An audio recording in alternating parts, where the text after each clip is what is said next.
And those of you on YouTube also, welcome to Citizen Wide, the platform where we speak truth to power.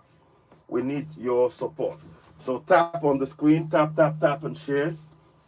As you're watching, tap on the screen. Let's get to 10,000 likes. And of course, what we will do is we need to talk about things. So the topic today, we're going to cover these areas: update on REFAC, GoFundMe, and treatment of Africans in Lebanon. So we're going to talk about that. Secondly, Ibrahim Traore opens a new pharmaceutical company in Burkina Faso. We always have to talk about Ibrahim Traore, and then launch of the BRICS and the likely impact on Africa and other updates. So that's the rundown of the discussion today. And of course, there might be other updates, and in there we might cover different things. But of course, we do appreciate your participation in that process. So that's what we're going to be doing today. But before we do that, you know how we do on here. I'd really like to ask you to be, help us if you can. Share the broadcast and let it reach more people. And then let us, grow the broadcast as you're watching. I'm really grateful for your support. Okay, we're back. Good. So we're back. Greetings and welcome to Citizen AY, the platform where we speak truth to power. Greetings and welcome. Greetings and welcome. You're listening to Citizen AY, the platform where we speak truth to power. Please tap. Let us get to 10,000 likes. Can we do that, please? I'd really be grateful if we can get to 10,000 likes. And then we can begin the broadcast proper. We really need your support. And we're grateful for those of you who have been following. We have a target there we want to reach in terms of our subscribers. And I'd be very grateful for all of you that can seriously consider, subscribing to the platform and actually help us grow the platform. There is a lot of work to do. And there is quite a lot of things that we want to get done. So please do help. Tap on the screen. Tap. Let us tap away. Tap, and share the broadcast. Tap. If you can, I'd really like that. Tap. We got 19 or so minutes or so before I start properly. But I'm just giving you heads up on what we're doing. And we will endeavor to do as much of this as we can to reach as many people. It's very, very important. Let us tap away. Let us get to 10,000 likes on the broadcast. Can we do that, please? I'd like us to get to 10,000 likes. There's so much to talk about. But as ever, as Africans, the aim of this platform, Citizen AY, the platform where we speak truth to power, is to empower us to know that we have powers to make we have the power to make a change. Africa is on the rise and we are moving. Africa is moving. Africa is growing. You have a role to play in that. You and I can positively continue to make sure that we achieve our goals and free Africa from bondage. And that is what we're doing, to bring that knowledge and power, to encourage us to know that there are things that we can do to really change things for the better for us all collectively. And that is one of the things that we are looking at strongly. I'll be talking about one or two things. I might even talk about I'll give you more details anyway. Let's put it that way. You'll be seeing more details in terms of what is going on. And I think it's best we do that. There is so much to be said. But in the meantime, could you consider, I would like you to consider subscribing. Please continue to tap and share. Tap on the screen, share. Let us get to about 10,000. Let us get to 10,000 likes before we begin the broadcast. I'd like to get to 10,000 likes. Meanwhile, in the meantime, if you do want this, the hoodie and the beanie, I've got the price by the side there on the screen. Got the price there, as you can see on there. And also, if you want to donate to the GoFundMe, we have it on the screen in terms of the via PayPal or direct via the GoFundMe. The Rescue Africans from Enslavement in Africa and in Arab countries. There's a lot to be done, and I'm really grateful for your support. So continue to tap and share. Let's get to 10,000 likes. I'd really like us to get to 10,000 likes, and I know we can do that quite comfortably. And thank you so for those of you who've been following us of late and gifting the platform. We welcome subscription, we welcome gifts. What we're trying to do is to build this platform. We know the reason why this is very important is because we know that the Western media is not something we can rely on. The Western media has been giving us information that is negative, that is actually hindering our development as Africans on the African continent. The Western media has really been engaged in showing that we do not have, you know, an ability to function without their input in directing our actions to actually ensure that we do not function, to ensure that there is division, to ensure kitten greetings and welcome, Martin Quinn and others, Ricardo. So there is a lot to be said here. Like I said, you are listening to Citizen AY, the platform where we speak truth to power. Now we've got the topics there, and we'll probably cover more areas as well. But there's a lot of information that we get, and what we want to do is we want interaction from yourselves. And there is something we will cover as well. I forgot to put that down. That's why I said other updates, just so it can capture all. But as you're watching, now we are over 1,000 likes. That's great. Now, can we get to 10,000? I'd like to get to 10,000 likes before we start. So we can do that in the next 10, 15 minutes, and it's doable. So as you're watching, tap the screen, share to friends, hit the screen, and of course, share to as many of your friends as possible, because we need that support. We really do need your support in getting that information out there to reach as many people as possible, because it would really help in what we're trying to achieve, trying to make sure that the information that we're sharing goes far and wide and reaches a wide range set of people, so that we can begin to actually take action.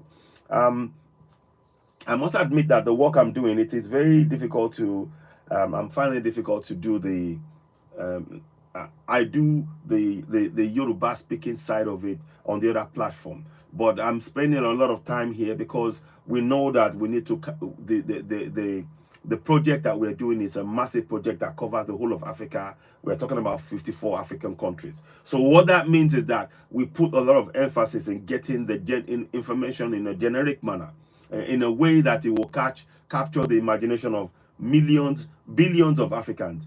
We are looking to ensure that billions of Africans know their rights. So that's why in the section where it says other updates, I will cover the work we're doing, trying to raise awareness about our rights in our local language. I will go more specific into that. But in the meantime, I'm really grateful for your support, and I would love you to consider subscribing to the platform, Citizen AY, the platform where we speak truth to power. Do you like the logo? It says here, the platform where we speak truth to power. It is on there, and it's also here as well. The platform where we speak truth to power. So that is what we want. We'd like you to consider. I'd like you to really consider getting the hoodie, because there's a message behind the hoodie. Citizen AY, the platform where we speak truth to power. I'll give you a quick update as to how this came about. Back in 2017, 2018, I was in Nigeria, and I was trying to help a relative, and one or two things happened to me. I was defrauded. I was. But of course I was okay enough to take it. Actually, it really affected me. But then that was when I woke up and realized, no, if I'm, I got back home, and I realized everything happened. It happened. A lot of money. But anyway, the point is, around that time, I started noticing people were literally going to the lagoon in Lagos and jumping into the sea for something so small, for an amount so small that the amount that I lost would cover theirs hundreds of times over and more, But I was like, okay, I get it. Now, but then I realized that the system was not really helping the people. So I started saying, but this is not right. Then I started looking into the constitution. Then I realized that the government, we have a constitution. So why is that not being used? So I started doing a program. That program was called Citizen AY, and it's still on now, actually. But I've moved platform. It was on Facebook. On Facebook, I have over 110,000 followers on Facebook. And in fact, it was 120, but it's been brought down. So right now on Facebook, I can show you. I'll see if I can get that up as well. In fact, as I'm talking to you, before I start, I'm giving you this so you have the background. I'll give you, so I don't just come and talk. I don't just do that, no. And I'll show you that information because it's important to know it. So let me go Facebook. I'll just open it up here first. I don't want to go into. So I have two platforms.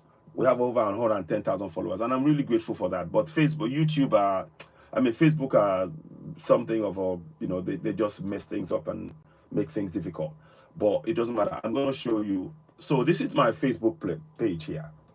So this is my Facebook page. And as you can see, let me see. So on the Facebook page, you see 117,000 followers. You see that? We have 117,000 followers on Facebook. So that's the Facebook. You can see it there. So on there, back in 2018, I started doing a program about constitutional awareness. So let me go into the constitutional awareness. I'll go to the group section. Let me just quickly show you what I mean. I'm just going to quickly just go into the group. 1 second. So I started doing the awareness program. So I need to go to groups. Let me just go. Just give me a minute. I want to just show you something. That's why I'm trying to get that there. So I'm just giving you, groups. So I'm going to go to the group. Let's see what groups we have. So in the group, I have this is what I have. And if you look at it, I think it started off, there's members on there. I think it was in 2018 I did this as well. So you see constitutional awareness. Sorry, I'm going to go back up. So this is the constitutional awareness that you're looking at. Let me make it smaller so you can see me there. So this was created in 2018. There I started talking about the constitution. Initially it was in English. I was putting the constitution up in English. So you can follow me on Facebook. But please, you can see that we have a following. There's members on there. But I would be doing the constitution section by section. Initially, I was doing that in English. Then I realized a lot of people didn't know it. So luckily, it got to a point whereby there was going to be an election, and I managed to be in touch with Omoyele Sowore and the town hall meeting. The first town hall meeting that happened in London. I was part of the team of people that brought to Sowore down and organized that meeting for action for AAC, African Action Congress. And so the reason now I'm saying this is because I want you to know the background of Two Citizen wise. So it's not just something I just knew. And this was designed by my son, and I hope you like it. But it's the message behind it. I've always said it's the platform where we speak truth to power. Please tap the screen. Can you tap away? And let's get to 10,000 likes. I'd really like that, please. Let's continue to share. So the ethos, all of that, all the while, everything was being done in English. Since 2018, we've been doing a lot of awareness in English. But over time, we realized that, hang on, no, this is not right. We need more people. We need more awareness. So back in, we started looking at this at the beginning of 2024. That, okay, something needs to change. Because after 2 election cycles, the 2019 election and the 2022 elections, everything was still the same. People knew some people knew about their rights in English, but it didn't really make the change. It didn't make a difference because people didn't understand it. So as I started talking more and more to Yoruba people, in 2020, we started going for self-determination for Yoruba people. So again, we started talking about people go for your rights, go for, just self-determination and all that. We did. And we campaigned and we were doing a lot of protests. Again, but all the while, the constitution was always in English. So people were not interested in that. And, so 2 election cycles, 2019 and 2023 in Nigeria, the same thing happened. There was no change. So after the 2023 elections, then I started looking at it again and I understood that firstly, you cannot get independence from Nigeria without knowing what laws govern you. So I started telling people we need to know what laws govern us. And I started telling them it has to be in our local languages. So I'll be doing programs around that. I even did programs where we were talking about the monthly allocation. But all of that, people cannot participate in the process if the constitution is in a foreign language. They have to have the constitution and all of the laws written in the local language. And that is what brought about the launch of what we are now doing on Citizen AY on TikTok. Because we have, please don't forget, subscribe to us on TikTok, on YouTube. You are looking at what we have on Facebook right now. We have over 1,000 members there. We still do programs, but more now. I want to focus more on actually getting people to be aware of their rights in the local language, and that is what I'm really focused on. Let me just make sure I get this right. So this is the platform Citizen AY. So I've been doing this. This is not something new, and you can see, like I said, there's 117,000 followers on there. So this is something that I do. It is not something new, but the emphasis now is it's not only about Nigeria now. It's about the whole of Africa, and that is why I'm giving you that. I'm giving you a bit of background so you understand that this is not something that is new. This is something that I've been doing for quite some time. But what came about is that we need to know that information in local languages. So I'm giving you the background to Citizen AY, the platform where we speak truth power, and how it came about. So we've been doing all of that all the while. However, we noticed that when we started doing certain things, the platform gets sort of interfered with. Facebook does so many things, demonetized and all of that stuff, and but all the while our focus has been and remains for people to know their rights. So now we are definitely certain that we have actually hit the real central point. It is not just about Nigeria, it's about the whole of Africa, knowing our rights in our local languages. I hope you can hear me. I hope the message is, yes, you can hear me loud and clear. I'm sure you can hear me. So we will start soon. Come on, how are we doing in terms of the likes? Okay, 3,000 likes. Okay, come on, let's get to 10,000. We got like another 5 or 6 minutes. Can we get that, the like up into 10,000 in about 5 or 6 minutes? Can we do that? I think we can. I think we can get to 5,000 likes. Those of you on YouTube also share and subscribe. Yeah, tap to like the screen. Thank you very much. So I'll be bringing people on board this time because I think now I can do multi-guest. I didn't break that down by accident yesterday. So I will be inviting people on, as I start. But before we do that, I really want to sort of just give you heads up as to what we're doing so that you understand what this is about and what we're trying to achieve and how your role is very important in this. In all African countries, I say it again, in 54 African countries, the constitution are written in only 3 languages, in English, in French, and Portuguese. It's not in local languages. And that is why our people don't like and people don't know their rights. So we're trying to bring that change about. And also, like I said, tying that back to what I said in terms of the mainstream media. The mainstream media do not want Africans to know our rights, to be able to stand up for ourselves and hold our government to account and exercise our sovereignty. They don't want that. So our role is to wake you up. Our role is to help you know your rights in your local language. And not only that, we will also get stakeholders to come into your community and actually help you learn those rights in your local language and how to use those rights to begin to hold your governance to account. In the whole of Africa, the tragedy of the situation that we're in is that because we have colonials running Africa, we have not exercised our sovereignty.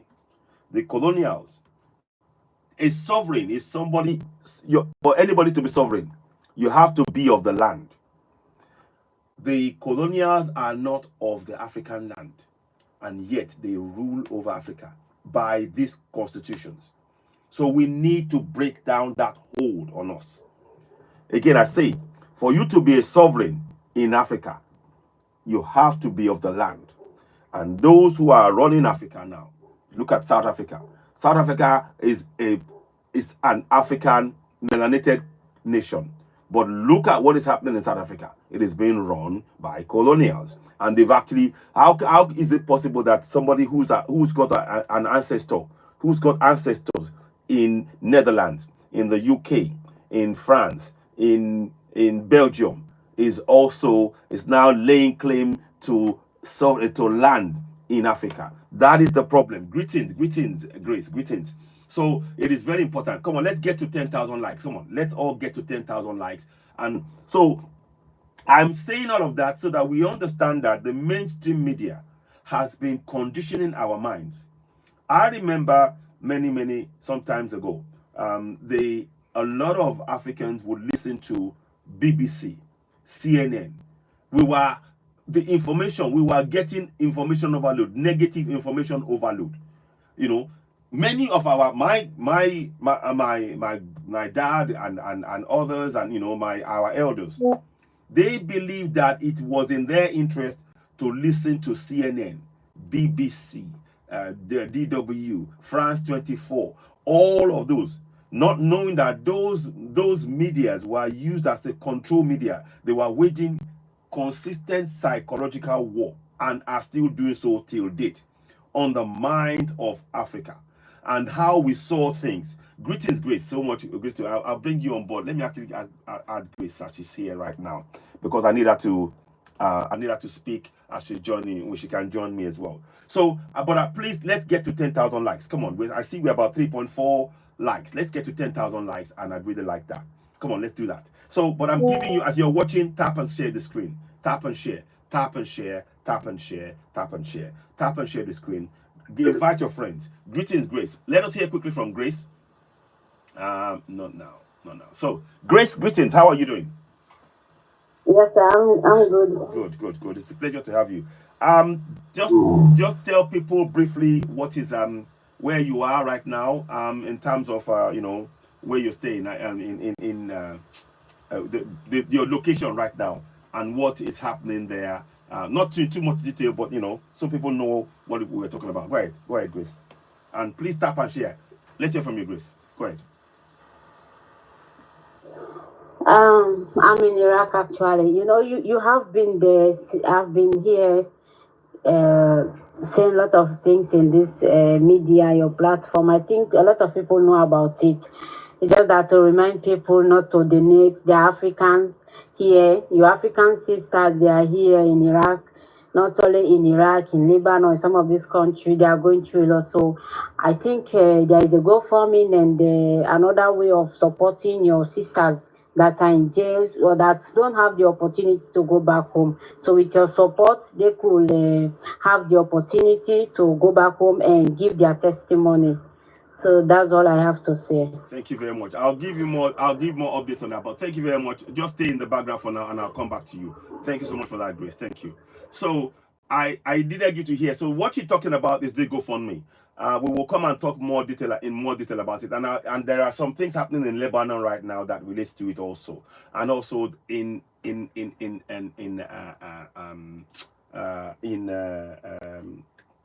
Palestine as well. We'll give you more updates about that. But that's just a rough to give you an insight into why this is very important and why your support is very important in this. And of course, we'll be doing more discussions. So we need to, how many are we doing? Come on, let's get to 10,000 likes. I'd like to get to 10,000 likes before we begin properly, because there's so much to talk about. But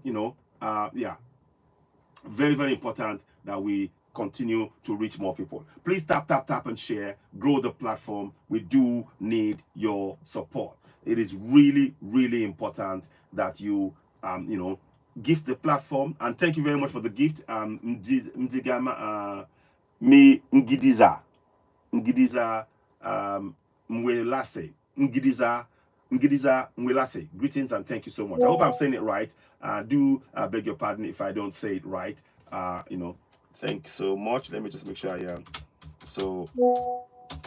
Right, okay. So we will add more people, but I'm just saying, as you're watching, give the platform. Come on, let's get to 10,000 likes. We're about 4,000.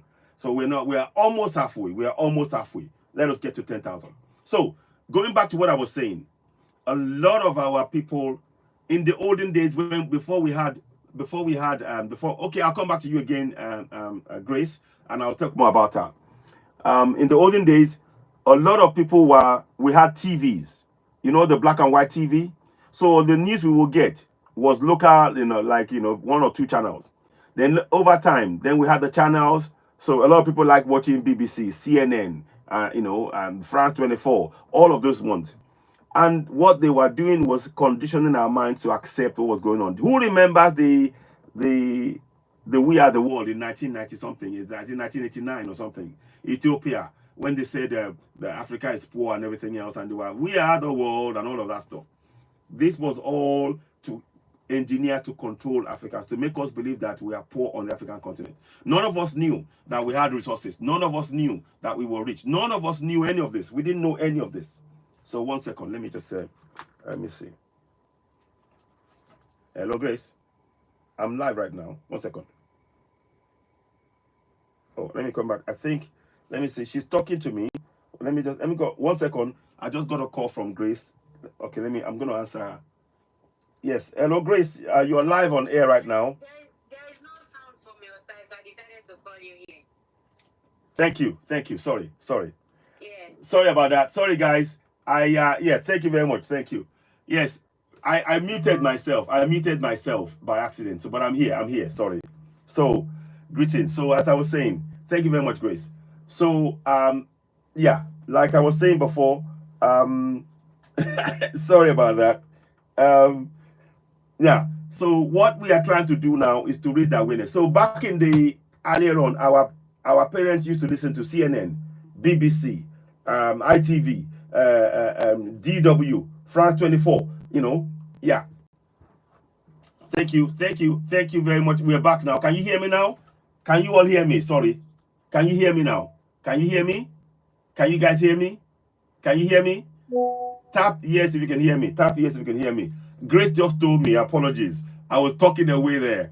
Oh, fantastic, Lord B. Thank you for the support. I'm really grateful for this. Honestly, I'm really grateful for everybody looking out for this platform, and I know it's something that you hold dear, and I'm really grateful. I'm truly happy that we have this kind of interaction, and this is what we need on the African continent. We are beginning to teach ourselves how to look out for each other, and that is what we need to do. We've just demonstrated that. 4,000 likes, fantastic. Come on, let us get to 10,000. Well, let's get to 10,000, then I'll begin, because it's very important. Come on, in the next few minutes, let's get to 10,000. Come on, let's hit that. Come on, let's keep going. Share. There are so many important information that we're going to talk about here. I've talked about I talked briefly about the GoFundMe, but we will give you a little bit more information. And of course, I'm going to come and talk to you about Ibrahim Traore and the great things that he's doing. On this platform, we support the Alliance of Sahel States. You should be making it your business to support the Alliance of Sahel States. Make it your business. Make sure you find out information. Share it. Can you create your own platform? Can you set up your own platform? I will endeavor to try and join you as much as I can, and others. We have to do this work. All of us, we have a role to play in this. And our role is to empower our people. And it is through sharing knowledge, waking us up from, we've been put to sleep. The mainstream media have put us to sleep. But no, now, because we now have our own platforms, and don't forget, if you're, as you're coming in, when you go and join me on Circle as well. Join Circle. Circle is an African platform, and you can join me on there. Because that's a totally African platform, and over time we want to be doing our broadcast on there. So it is very, very, very important that we continue to do the work that we're doing to raise the awareness. So what we are doing here is to now begin to get us to understand and find out information ourselves. We can no longer trust the mainstream media. We can't trust BBC. We can't trust CNN. We can't trust France 24. We can't trust DW. We can't trust Al Jazeera. We can't trust any of those news because they have their own agenda. Their agenda is how to keep Africa oppressed so that the resources that the West gets from Africa for nothing continues. So we need to talk about that. And this is why your role in sharing the broadcast, in helping us with more people, in tapping the screen and reaching more and more. Over 5.4 thousand, almost 5,500 likes. Let's get to 10,000 quickly. Come on, let's do that. Tap away, share. We need to build this up, and I want us to help and reach more people. Please keep tapping, keep sharing, keep tapping, keep sharing. Because we always bring information to you, information that would make us know we have the power to make the change. We are also going to talk about the BRICS. On the 21st of October, BRICS was launched officially and all the major countries, Brazil, Russia, India, China, and all that, were at the meeting. We will talk about that. We might even show a clip, but we'll talk about it. Yeah, exactly. Lex Luthor. Exactly. Good question. These are things that are, we know that Egypt has joined. We know that if South Africa is in it, we know there are 1 or 2 other African countries that are joining. We know that AES have got something in the pipeline, but that in time, there's a lot of, apparently there's been a lot of countries who are waiting to join. They've applied, but BRICS are trying to now make sure they have the statement, the foundational document, the procedure, or the draft document ready, the official document with all the laws that will be applicable to everybody. Ethiopia has joined also. Exactly. So very, very important. And then we'll come and talk to you as to why it's important for us as Africans to actually look at joining BRICS. We're going to talk more about that. And of course, the other update, I touched on it briefly, was talking about the need for us to know our rights in our local language and the steps this platform is taking to deal with that. So how are we doing in terms of the numbers of likes? We want to get to 10,000 today. And I believe, in fact, I know, now I don't like to say, I know we are going to get to 10,000 likes with your support. So continue to share away. You're listening to Citizen NY, the platform where we speak truth to power. We truly appreciate everybody joining us now. And we welcome, and we're still thank you very much for the gift. As you're gifting the platform, we truly appreciate it. It is important. There is a lot of work for us all to do, and we can continue to raise the awareness. It is time for Africa to rise. There are 1.4 billion Africans on the African continent. 1.4 billion. And we are all sovereigns. But we didn't know it. We didn't know we are sovereigns. FYP, Lex Luthor, thank you very much. Yes. We didn't know. We didn't know that we are sovereigns. And we now have a role to play in raising that awareness, making that people know that as a sovereign, that means that you have powers over your land, and you can get you have powers over your governance, and you can determine what they do to benefit you. You can take control of your governance. You can question them. You have a right to demand that they be accountable to you. Again, all of this, and the beauty of this is it doesn't have to be in a foreign language. You can use your powers in your local language. We encourage Africans to use our language. Again, we will come and talk to you about that, and we will give you practical demonstration of exactly what we mean. In the meantime, how are we doing? Let's get to 10,000 likes, then we can begin. It is really important. There are so many things happening around the world, and I want us to know that as Africans, we are not powerless. The mainstream media pumps the lies that Africa is poor. Our role collectively is to dispel that lie, that falsehood. We must dispel that live stream. Komiko's work, thank you. I'll bring you on board. Thank you, my brother. Greetings. I'll bring you on board. It's a pleasure, and I'll bring on others. And I mean, you might say 1 or 2 words. Lex Luthor. I'll ask others as well. But I'm just as you're watching, tap on the screen. Those of you, when you're on live, don't tap the screen. But yeah, Komiko, greetings. Welcome. Welcome, my brother. Yeah. So Greetings, sir. Good afternoon, sir. Greetings. Yes. So it's a pleasure to have you here. Yeah. Yeah. Go ahead. Yeah. Go ahead. Say a few words, then I'll come back. You can say a few words. Go ahead.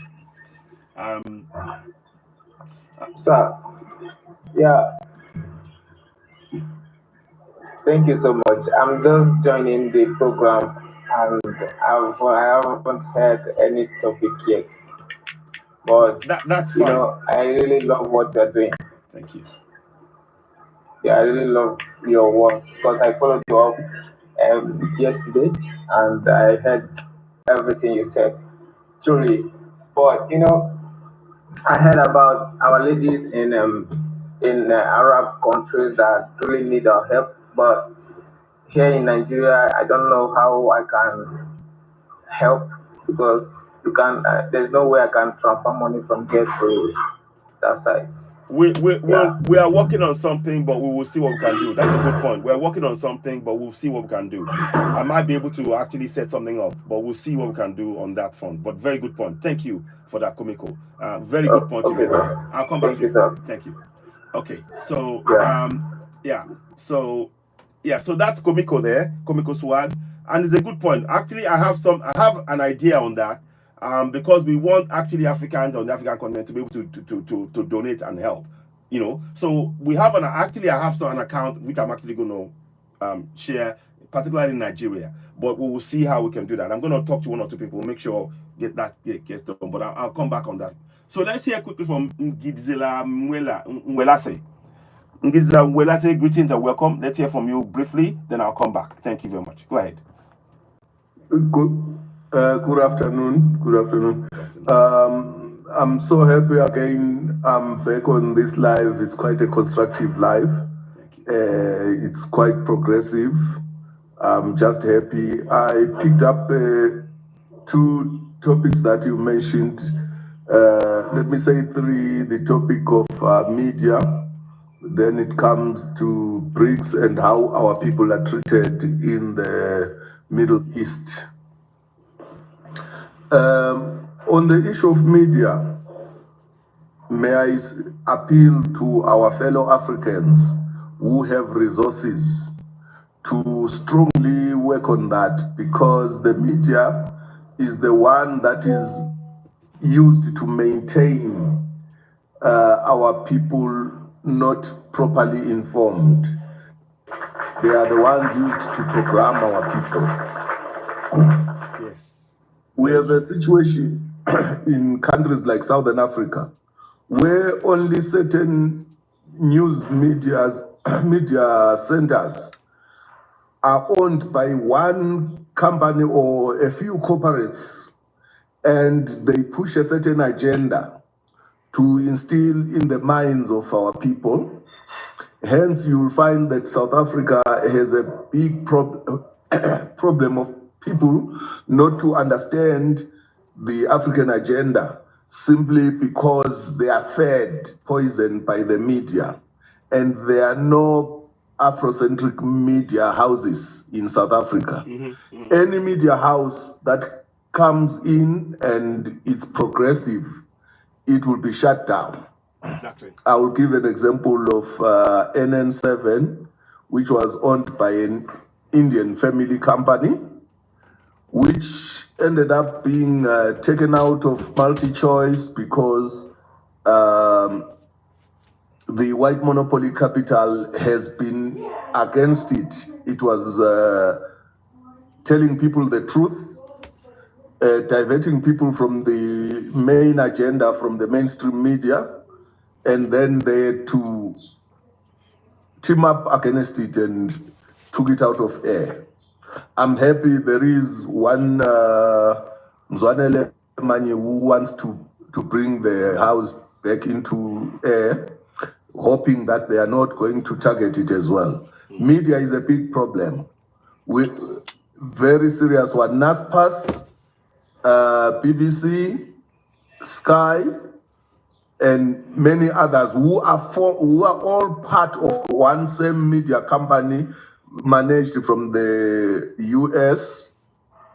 All of them, they control the narrative throughout Africa, especially Southern Africa. They have a narrative that they want people to follow.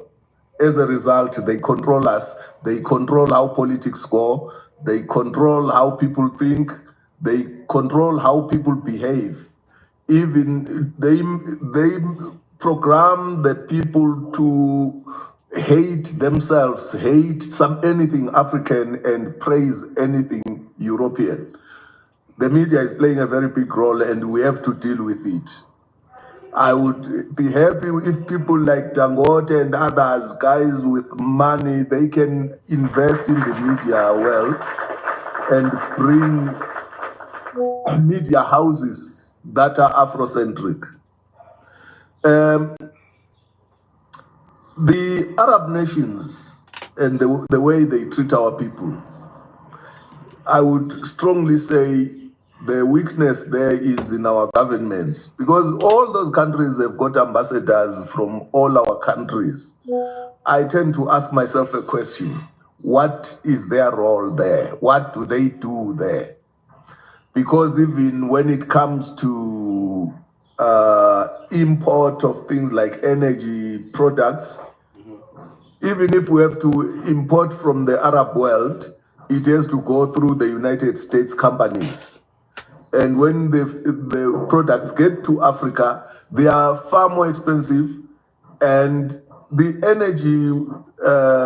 big energy companies, the big seven, they make the laws in our countries, energy laws.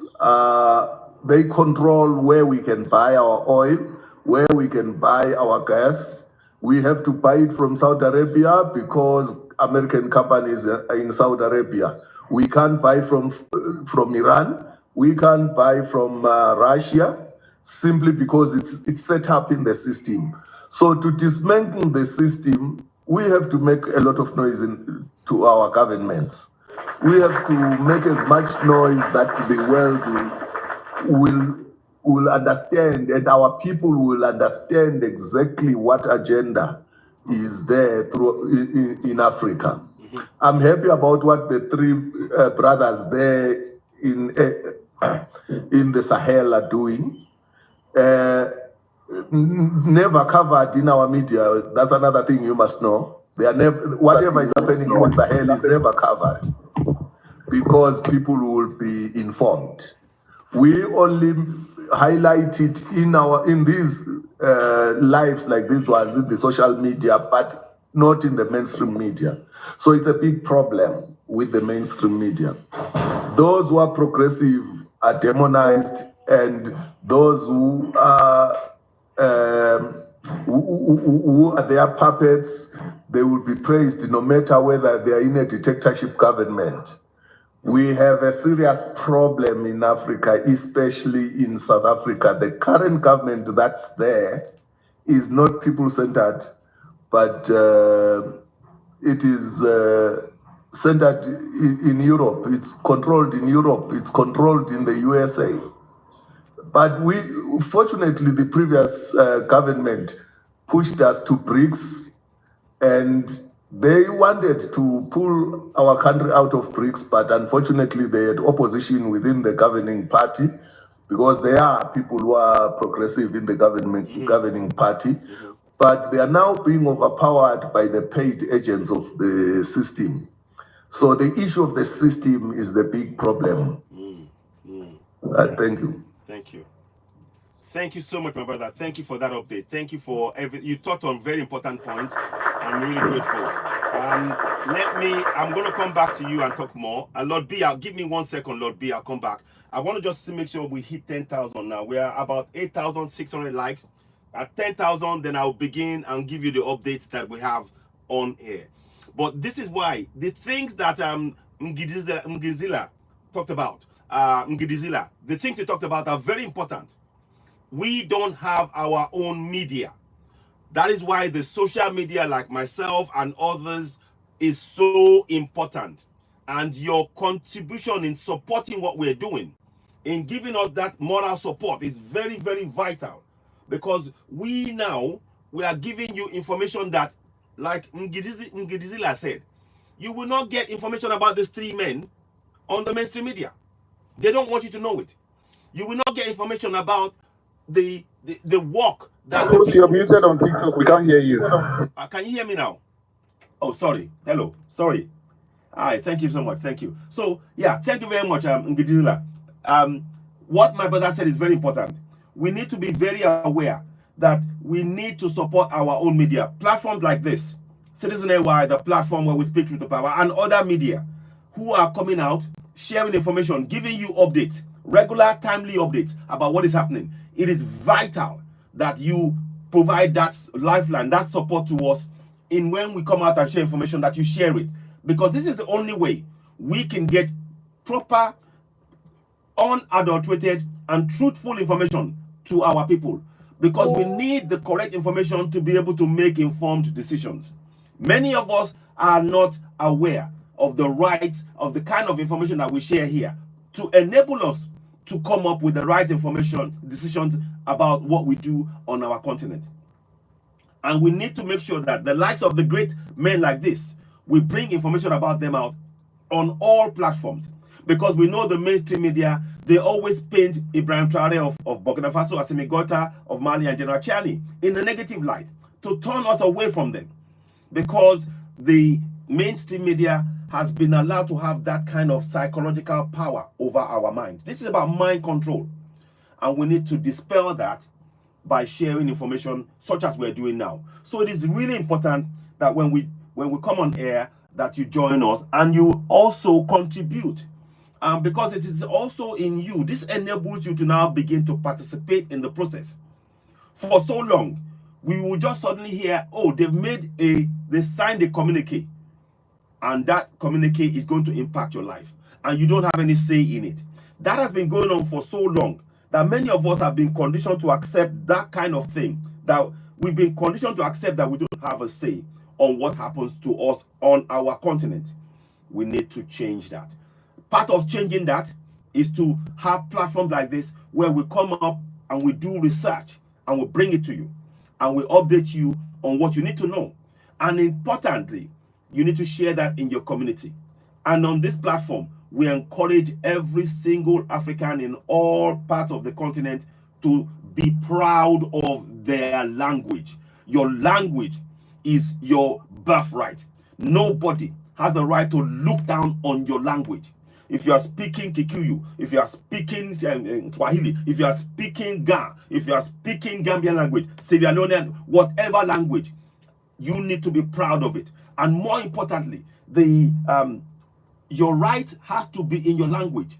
Without your right being in your language, they will cheat you. They will force you to sign documents that gives away your right. They will trick you to sign documents that give away your right to your land, the right to your resources, the right to everything that is yours, because you don't have that document written in your local language. So what we are about on this platform is to make sure that all African languages is given room to grow, because everybody born in that continent, as we all know, we have resources. It is really the game that has been played for so long that we have been kept out of, is a game of restricting our resources to those who come to loot it, whilst keeping us in the dark. That is what it's about. Every single African, and I kid you not, I don't say this lightly, every single African is a billionaire in terms of wealth. But because we have been kept in the dark with all of these false constitutions that has kept us from exercising our sovereignty over our land, they've been taking away our resources. So when they tell you Africa is poor, we are categorically telling you that Africa has never been poor. For 500 years, they've been coming and looting from Africa, and Africa hasn't been poor, and they cannot stand that. We need to wake up. We need to wake up our minds. So our job here is to wake up the mind of our people. Let you know you have the power to make this change. The next coming generation, they must never be allowed to believe in that lie that Africa is poor. Anybody telling you that Africa is poor, it is a lie. So we are here to dispel that categorically. So your support is very much needed. As you're watching this, please, I encourage you, tap the screen, share, give the platform. Let us reach more people. We need this information to keep going far and wide. We are only going to share information that is going to really give you the chance for you to know what is really going on and what you can do about it. We need to dispel this idea that Africans are powerless. Africans are powerful. Our land is the most resource endowed in the entire world. The continent of Africa, or our Cable Land is the most resource endowed. They know it. They don't want you to know it. We are here to wake you up. We must put a stop to this injustice. And together, myself, yourself, and all of us, we need to begin to share that information. So when you come on this platform, please make it your business to share the information that we share here. We will never come here to spread lies. We are not here for clicks. We are here to educate. And your role is to share that. Make sure your community is aware of their rights. Encourage people to know their rights in the local language. So speaking your language about their rights, so they know their rights, so that a farmer in the farm will know his rights. The market woman will know her rights. The school kid will know their rights in the local language. and be able to begin to use those powers. Because that is what they banked on. They've divided. The colonials have used divide and rule and religion and tribalism to keep us impoverished in our land. And they keep telling us, you will see the mainstream media keep saying Africa is poor, Africa is poor, Africa is poor, Africa is poor. They say it over and over and over and over on all platforms. Oh, Africa is poor, Africa is poor. Till we believe that. What we want to do on this platform is to break that down, to dispel that lie. And we need you to help in that process. So share, and share. I'll come back to Lord B briefly. Let me just check. How much are we doing now? Oh, sorry about this. Okay, well, I think we're about 10,000. I want to believe that we're about 10,000 likes on here. If so, that's good. Now we can begin. I just want to just check something quickly, but I can't seem to get that going. Okay, thank you so much for those of you who have been listening. I'll come to Lord B briefly. Lord B, can you say a quick hello? Then I'll come back to you and give you a chance to have a proper discussion. So Lord B, go ahead.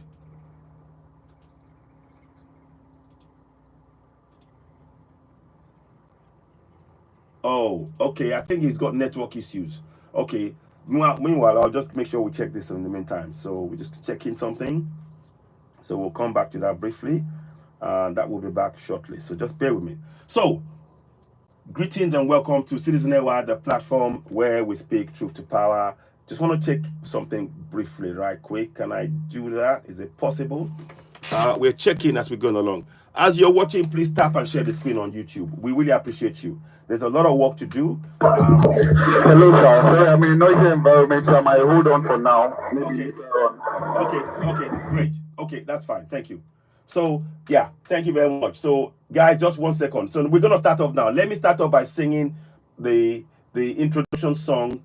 Again, it's to empower us. It's called How Long Gonna Get It Suffer. It's a song I wrote, and it's on iTunes and Spotify. So, with that said, let us begin. Let us begin. It goes like this.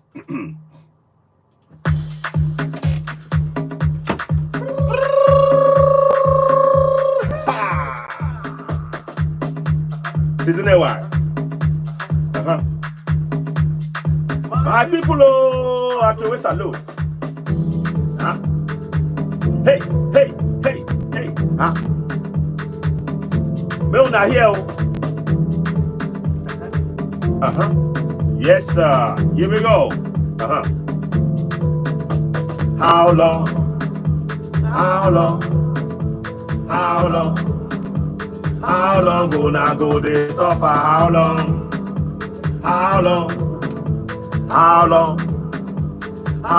gonna go this suffer? How long? How long gonna go this suffer? How long? How long gonna go this suffer? My people, we don't tire inside Nigeria. Now slave camp we dey oh. My people, we don't tire for the country where them they call Nigeria. Now slave camp oh. The time done now where we supposed stand up for our rights oh. Stand up for our rights oh. The time done now where we supposed stand up oh, for our rights oh, for self-determination. How long? How long? How long? Yes, how long? How long gonna go they suffer? How long? How long? How long? Yes, so how long? How long gonna go they suffer? How long? How long? How long? How long gonna go they suffer? How long? Oh, how long? How long, my people? How long? How long gonna go they suffer? Abdul Salam na fake man. Now you put that constitution for your head, yo. Abdul Salam na fake man. Now military man can't tell una say una get constitution. Now lie yo, na fake, na fraud oh. That constitution. Now in the day take close to the eye yo. Me una wake up, oh. Mo kan bere ni yo, I just dey wonder. Mo kan bere ni yo, I just just dey wonder. Mo kàn béèrè ní o, I just dey wonder. Mo kàn béèrè ní o, I just dey wonder. Béèrè ní o, I just dey wonder. Mo kàn béèrè ní o, I just dey wonder. Mo kàn béèrè ní o, I just dey wonder. Mo kàn béèrè ní o, I just dey wonder. My people, I want make una know say o, self-determination o, na your right yo. My people, I want make una know say o, self-determination na your right yo. You must fight for your right. You must stand for your right. You must get up, stand up. You must tell your people for your village, for your town, for your city, any inside country where you dey oh. Atiku, Emilio Opita Obi no be the solution. Now the solution now be the solution. Make una wake up. Make una wake up. Time down now. You be Yoruba man. You be Biafran. I want make una know say self-determination na your right you. Hey, hey, hey, hey, hey,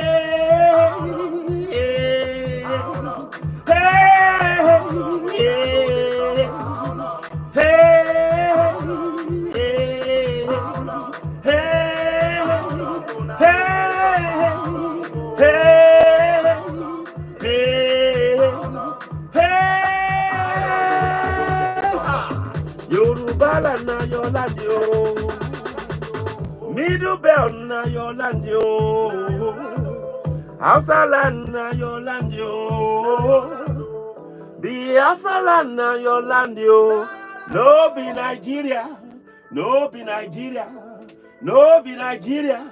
No be Nigeria. Ra ra ra ra oh. Thank you so very much. Thank you for listening. You're listening to Citizen AY, the platform where we speak truth power. And thank you for waiting, and thank you for getting us to 10,000 likes on the broadcast. I want to give you all a round of applause for doing just that. I really appreciate that. Thank you all so much. Let's continue to share, and let's continue to reach more people. Welcome, welcome, welcome once again. You can also download the song, How Long Gonna Go to Suffer? Let me show you where you can. Download it on Apple Music. It's on there. So that's the song there. Just go down to the Apple Music, type How Long Gonna Go to Suffer on Apple Music, and on Spotify, same thing. And of course, if you want the t-shirt, you can download it on there. So that's on the side right there. Welcome, and it's a pleasure to have you join us. Thank you once again. Let's go to Lord B. Lord B, let's hear from you, and then we'll carry on. Go ahead, Lord B. Okay, so thank you so much, sir. I was actually listening, then I listened to one of the things one of the speakers said, and he spoke about we changing the structure. And the main question that came to my mind is, how do we change the structure that we don't own? How do we change the structure that we don't own? If we don't own the structure, then how do we change it? It's not our structure. So for us to change the structure, we need to create the structure. We must not use their platforms every time. It is because we use their platform. That's why they have control over it. So the first thing we have to look for is creating our own structure, creating the way things work for us. Absolutely. There is this I don't know the name to call it. We Africans, I don't think we trade within ourselves very much. Let's trade within ourselves. Do things within ourselves. Agree within ourselves. If we accept ourselves, I think they outside, they have no choice but to accept us based on our condition, not on their own terms and condition. Exactly. So we have to do things that way. And in the area of bringing our sisters are presently in Iraq, I really don't know what the government is doing, because if the country doesn't lift alarm or make something trend, they really don't put attention into it, which is really wrong. Are really going there to pick up their yes to do the same. Yeah. And if we don't take ourselves Oh, network issue. Go ahead. Carry on. It's a network Who issue. will take us serious? So it's the main issue. So serious, and then doing what needs to be done. And I think if we do that, they will take us serious as well. Let's invest more in ourselves. Let's invest in our own media sector. If you look at all using old equipment, none of them is using recent equipment. All of them are using old equipment. What's wrong if we invest in ourselves? What's wrong with all the billionaires we have in our continent? What's wrong if they invest in the media sector? What's wrong if they invest? There's a whole lot in the continent. So the main area is we creating a structure for ourselves. If we create a structure, we make the structure work the way we want it to work. They own the structure is reason why they can control it and make it work the way it's working. Thank you. Thank you so very much. I'm really glad that you said that. They control it because it's their structure. It is until we create our own structures, put it in place. Until then, we will always be answerable. They will be controlling what we're doing. They'll be controlling the narrative. They'll be putting in information that we don't have control about, the information they put into our communities to keep us divided. And it is media is, you see, we need to understand that media is extremely important. It is extremely important. I mean, so I'm going to mute everybody else, okay? So I'll mute everybody just now. So we need to really understand that media is such a powerful piece of what they do. Media is, look, I think it does about 90% of the work.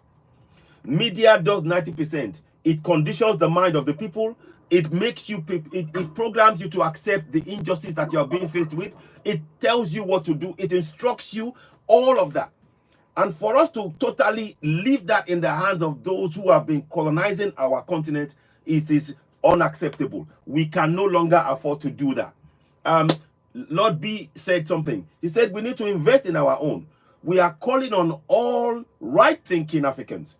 All right-thinking Africans, you must invest in our social media and our journalists and all of that. You have to reinvest. And platforms like this, you know, Nekisha Lewis, exactly. Media is horrible. Greetings, Nekisha Lewis. So, very true. So let me just, you know, and we have to we can no longer accept anybody coming on, putting on anything from the West and telling us, oh, this is how it is. And then we, you know, the perspective, our perspective as Africans has never been reflected in the mainstream media. Let me say that again slowly. Our perspective, the African perspective, has never ever been reflected in the mainstream media. And that is a fact. And it's by design. So when Lord B says, Ngizila says, the likes of Dangote and all of the billionaires, African billionaires, you need to be investing, because what your investment will give you returns. If you invest in Africa and in the media, African media, your business, we have 1.4 billion viewers. 1.4 billion viewers that will give you the market in which whatever you produce, be it software, be it clothes, be it food, be it whatever, you have a ready market. So for so long, many of these mainstream media, many of these African businesses, they have abandoned them. They totally ignore the media places like ours here. We can help you get your message out there, as long as it is focused on making sure that Africa is the focus. The benefit of any of whatever is produced has to benefit Africans on the African continent. And you have to make sure that it's Afrocentric, like Lord B said. And the words that Ndigizila said as well. We need a lot of that. So thank you very much. And let me just give you a round of applause again. I'm really glad you said that. Let's go to Donny. We'll go to Donny, then we'll go to Eya, then Lakumboy. Donny, welcome. What would you like to say? Let's hear from you. Please share as you're watching. You're listening to Citizen AY, the platform where we speak truth to power. We want this to be interactive. Donny, go ahead. Greetings and welcome. What would you like to say? Let's hear from you. Hello, Donny, are you there? Okay, maybe he's away. Okay, whilst we're waiting for Donny to get in touch, I'm going to send him a link again. Okay, we'll go to Eya Sumol, my brother, let's hear from you. Let us hear from you. Okay, good. Go ahead. Okay. Eya Sumol, go ahead. What would you like to say? Which is my brother? Is that for me? Yes. Oh, okay. Yeah, thank you. I hear an echo, but let me see. It's not this. It sounds okay this end, but carry on. Oh, can you hear me? Oh, I think it's a network. Oh, okay, good. Yeah, hello. You can hear? Okay. Yes, I hear you. I hear you. I cannot hear, but no. Thank you very much. The discussion of media, 100%, I agree with what the colleagues have said. Both the man from South Africa, Ngizela, and then where the comment is right now. But you see, Lord B is saying it rightly. We also need to treat it as an investment opportunity. Yeah, as he's saying, he says, look, let us learn to trade within each other. Ngizela did tell us about the big framework. Now, why am I taking it from there? Is because this is a practice I've been involved with for some period in the past. And I network. tend to agree, but recognize that maybe the times they are changing now. Because I remember in the past, in the 80s and 90s, it was a little different, and he was right. He's very, very right. But South Africa is still going through that process where the big ownership is based upon organizations that are aligned or from here, from the West. I am thinking that we need to have a moment's thought. We need to sit back and revisit the African media framework. And why am I using these words? It's not because they are large. It's simply because what we are talking about is big. It is like this platform. What is its equivalent and how does it integrate with the movement of Afrobeat, for instance, now that's going on, which is our big media? How is Afrobeat situating itself in the world? Imagine the best thing that has burst out of our continent is going through the world blindly. It's not impacting upon anybody's back pocket. So, let us have a moment's reflection. And I'm not saying that everything has to be over consciousness. No. But what I am saying is that we need to have an objective of what outcomes we expect and where we want to be. We need to also remember nobody has time. What we have learned with our experience, even the host will tell you, 10 years, each decade runs before you know it. Africa has lost about 6 or 7 decades since independence. Now, so what we need to do is to use this decade to recalibrate ourselves. Now, that's why I say I agree 100% what the people are saying. Let us, each time we say these things, the host says, look for solutions. What he's saying, how can we organize? The old word, organize. How can, what Zilla is talking and what Lord B has said, how can we integrate it into even a paper?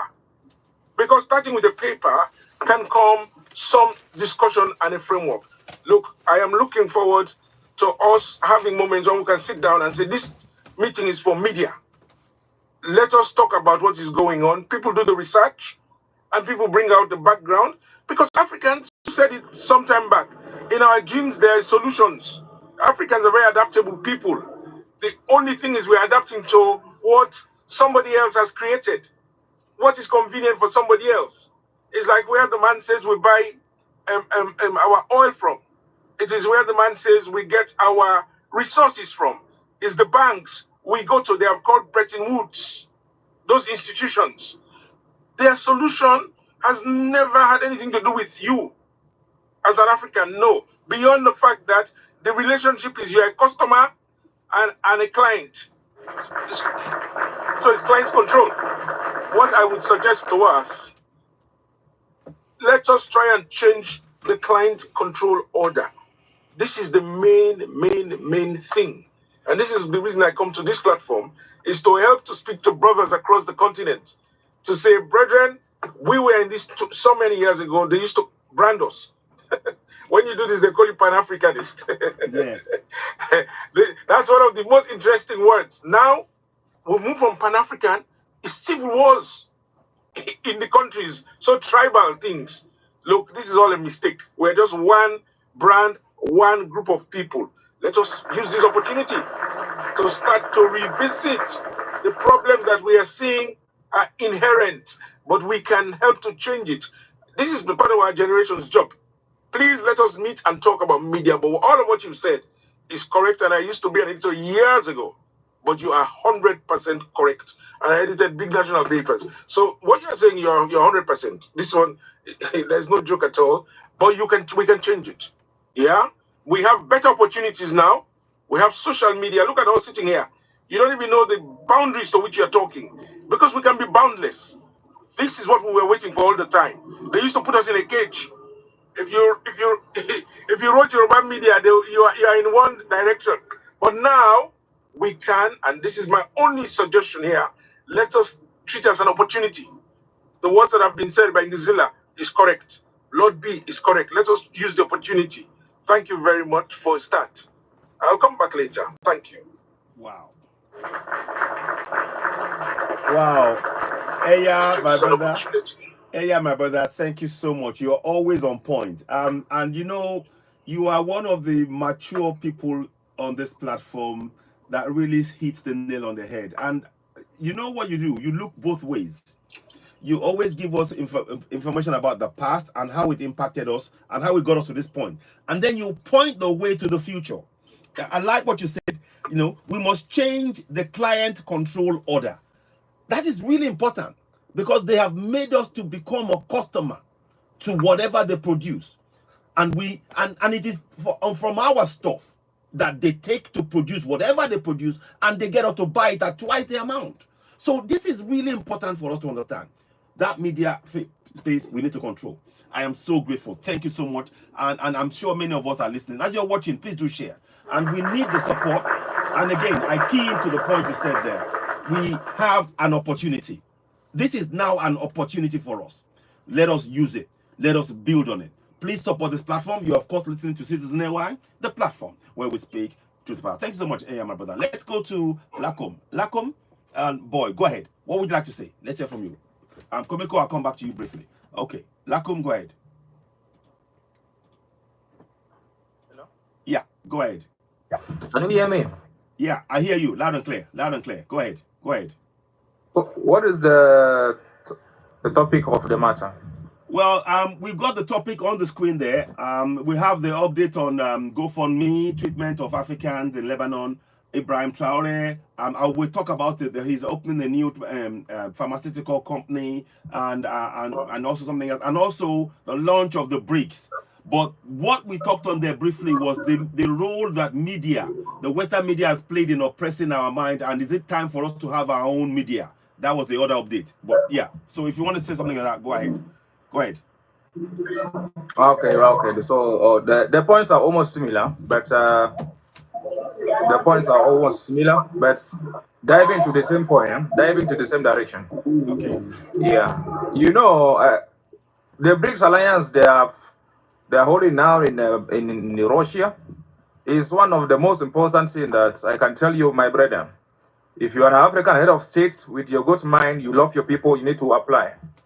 Because Burkina Faso have already submitted their own application and they are ready to join. Great. Wow. So, the role of the media in African context, I can say that we are late in that section. We are already late, but it's never too late to start. Yes. Did you know what's happened to Libya of Muammar Gaddafi? The country failed because of lack of information. The country failed because of misinformation of the Western imperialism forces. So they killed Muammar Gaddafi because the people were blind. Say unalive. Say unalive. Use the word unalive because Facebook gets a bit, TikTok gets a bit mad. Just use the word unalive, please. So, yeah. So they eliminated him, and it created a lot of chaos. And even those African head of states that were even interested in supporting They didn't have any military backup. So you can see the state of Africa. Same thing happened in Burkina Faso, in the president, how do they call him? Thomas Sankara. Yes, Sankara. Same thing. Misinformation of the youth. Western imperialism. Western medias, propagandas. So, Wow. the point of Ibrahim kicking the Western media in Burkina Faso is a positive move. And I appreciate, and even encouraging other African head of states to do same, because these Western medias are misleading the youth. You get the point? Wow. Joining BRICS Alliance is one of the most things that I will appreciate each head of state think twice what you have for your people and go in for the right thing at the right time. Because the dollar is already falling. Those who are not seeing it should continue staying there. Those who have seen it to appreciate. Dollar is already falling. The economy of America will downgrade. And Russia is going to be one of the most strongest power with China in the next some few years to come. You will see it.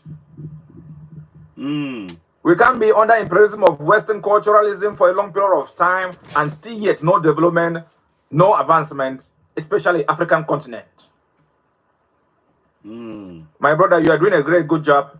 Try to educate your people. Make sure that the information is passed through at the right time as you are doing it right now. Don't be like most of your mates now. I can see this your Ghanaian man. They call him Kofi. Misleading the youth. This Kofi of a guy. We are looking for this guy. Trust me. He can't be misusing or misinforming the youth at that level. Do they pay him? Even if they pay him, tell him that he should go and refund that money back. Yes, he should. He must. You're right. Thank you so much, my brother. Thank you so much. Thank you. Wow. Hello, may I speak? Hello. Yes. Wow. Thank you, Lakumboy. I'll come back. Let me just say something very quickly. Lakumboy, you hit the nail on the head. Misinformation about what Africans are experiencing under the good work of Gaddafi was what was used to silence Africans from taking action to protect Gaddafi. You are so right, and that is why we need to take control of the media space on the African continent. Spot on. Now let me go to. Thank you. So let me go to Vaname. Go ahead, Vaname. Welcome, Vaname. Welcome. Hello. Welcome. Hello, everyone. Love y'all. What is he talking about? Which coffee is he talking about? There's a guy called Coffee, the guy who does Ecopal. A guy called Ecopal. He's very, very anti-African. Oh, okay. Then it's okay. Yeah. Thank you. Okay. All right. Okay. I'm listening. Okay. Great. Thank you so much. Thank you. Can I say something? Yeah, go ahead. Okay, now one thing Africa is really failing to understand is really what this man has really understand. You see, first thing you have to understand is the mind of a man is like a radar. Wherever the mind faces, that is where the entire body and everything turns to. And the West has three powers, three things they use in controlling the world. Number one is the military. Number two is economy. And number three is the media. If you can control the mind of a man, you can make him do anything you want. Now, whether you believe it or not, citizens of Africa no longer trust their leaders anymore. Especially those leaders that were doing well, that were trying to go against the West. We don't trust them. And that was the case of Gaddafi before he was unalived. When he was unalived, I was in pain, reason because Africa failed to understand that that man was a tree covering us from the sun, from the heat of the sun. And when he was taken out, we failed to see that, the West has played us. So if we cannot if we cannot build our military so strong that if anything happens, we're able to stand on our own, then we are done. If we cannot build our economy to the level that we can fund ourselves to the level that we want, then we are done. Then the most powerful part is our media. If we cannot control our media, the ability to control the media is highly underestimated. What the media can do is highly underestimated. As long as a person can hear something, it can change his or her mind concerning the area at which they view a thing. So most time they will come to when they find out that they cannot control your leader, they will come to you and tell you that, oh, this person is corrupt, is that. Yes. And that's not the case. They are way more corrupt than we are, because they are the ones making our leaders to do the wrong thing, to dance to the beating of their drums. They are the ones causing each and everything that is going on in the continent. And I was in a platform, and I said in a platform that, look, a black man has never ruled the United States. And they said, oh, I'm a racist. I said, no. They said, no. The white just gave you something to dance to, and you dance into it. If you're saying that, okay, this man is a black man, if you're saying that he's a black man, you are a racist because you are denying him of the fact of being a white man. He's both a black man and a white man. So we must understand, when we see deception, let's try to understand and say that this is deception. That's my point. Because there's one thing these guys use in winning us every time, over and over again. You see this Brexit that's different African countries want to get involved with. It's beautiful, but at the same time, let's think twice, like one of the persons said. Think twice. Make sure that your negotiations are right. Because the first thing first is you should know that they are first of all thinking of themselves before they are thinking of you.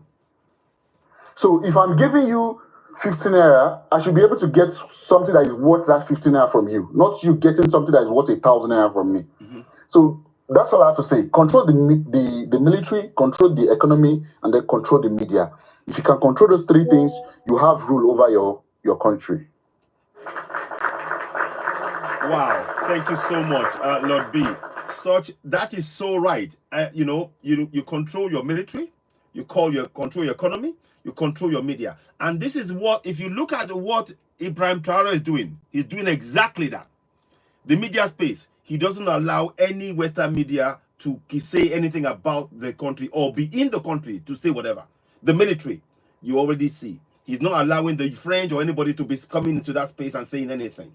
And of course, the media, what's the third one? Sorry. So economy, media, and military.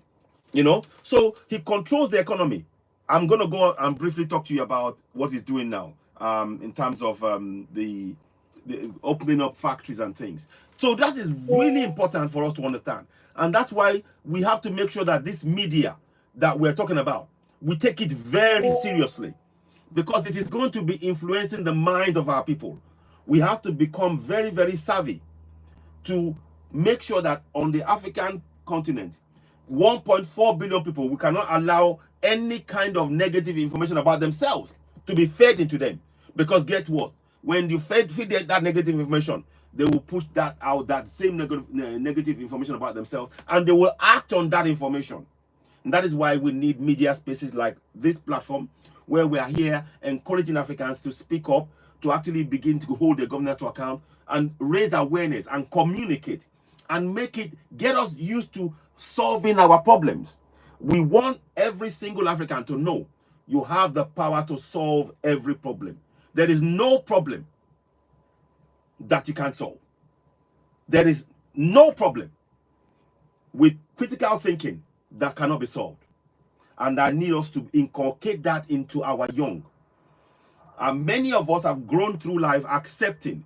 And because what they do is, when they say, they make you believe that you cannot solve the problem, then they come with a solution that keeps them in control of your destiny.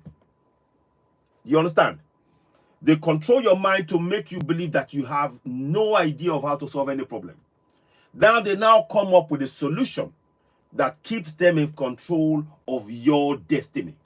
And that is what we need to change. That is why this platform is about empowering us in all corners of Africa. None of us are free until all of us are free. None of us are free until all of us are free. Even in diaspora, you think you're free because you're in diaspora. I'm in diaspora. I know what I see. That doesn't mean freedom. Freedom is when Africans can travel freely on the African continent and trade among themselves freely. That's freedom.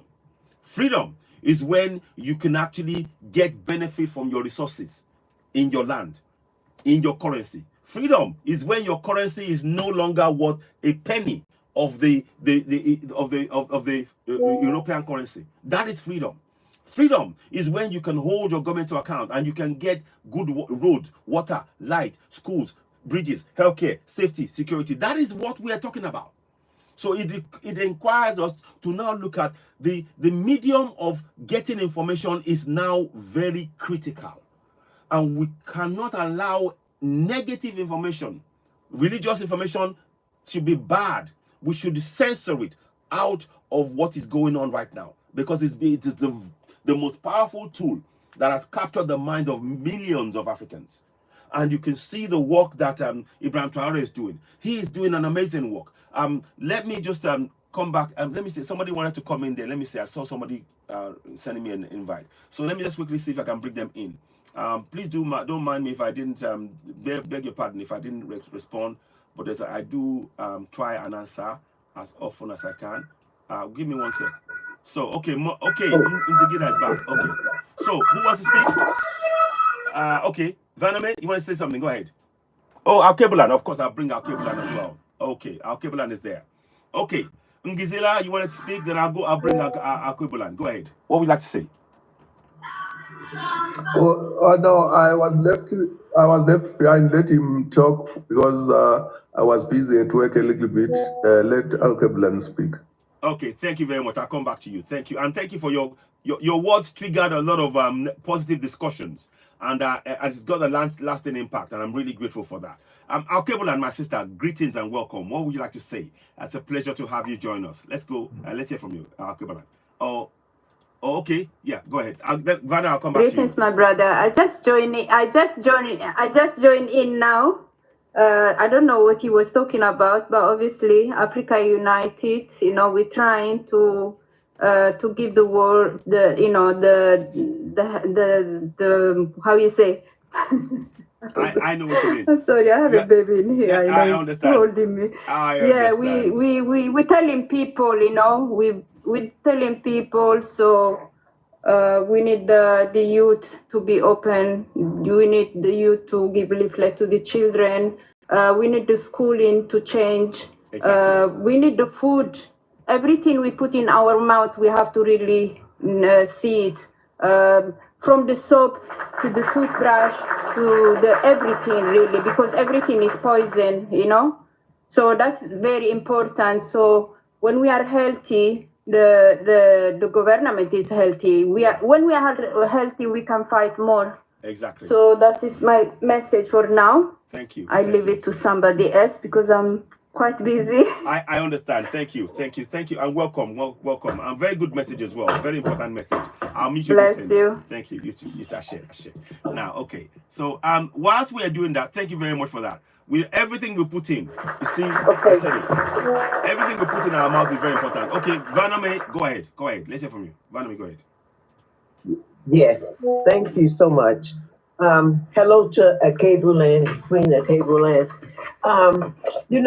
Everyone that's here, please, let us learn our constitutional right.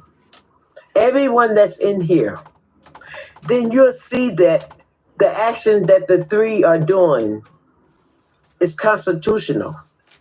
This is so important. This is so important that people begin to meet and understand their constitutional rights. It's so important that we take this on as a mission of to raise ourselves and our people, to raise the continent.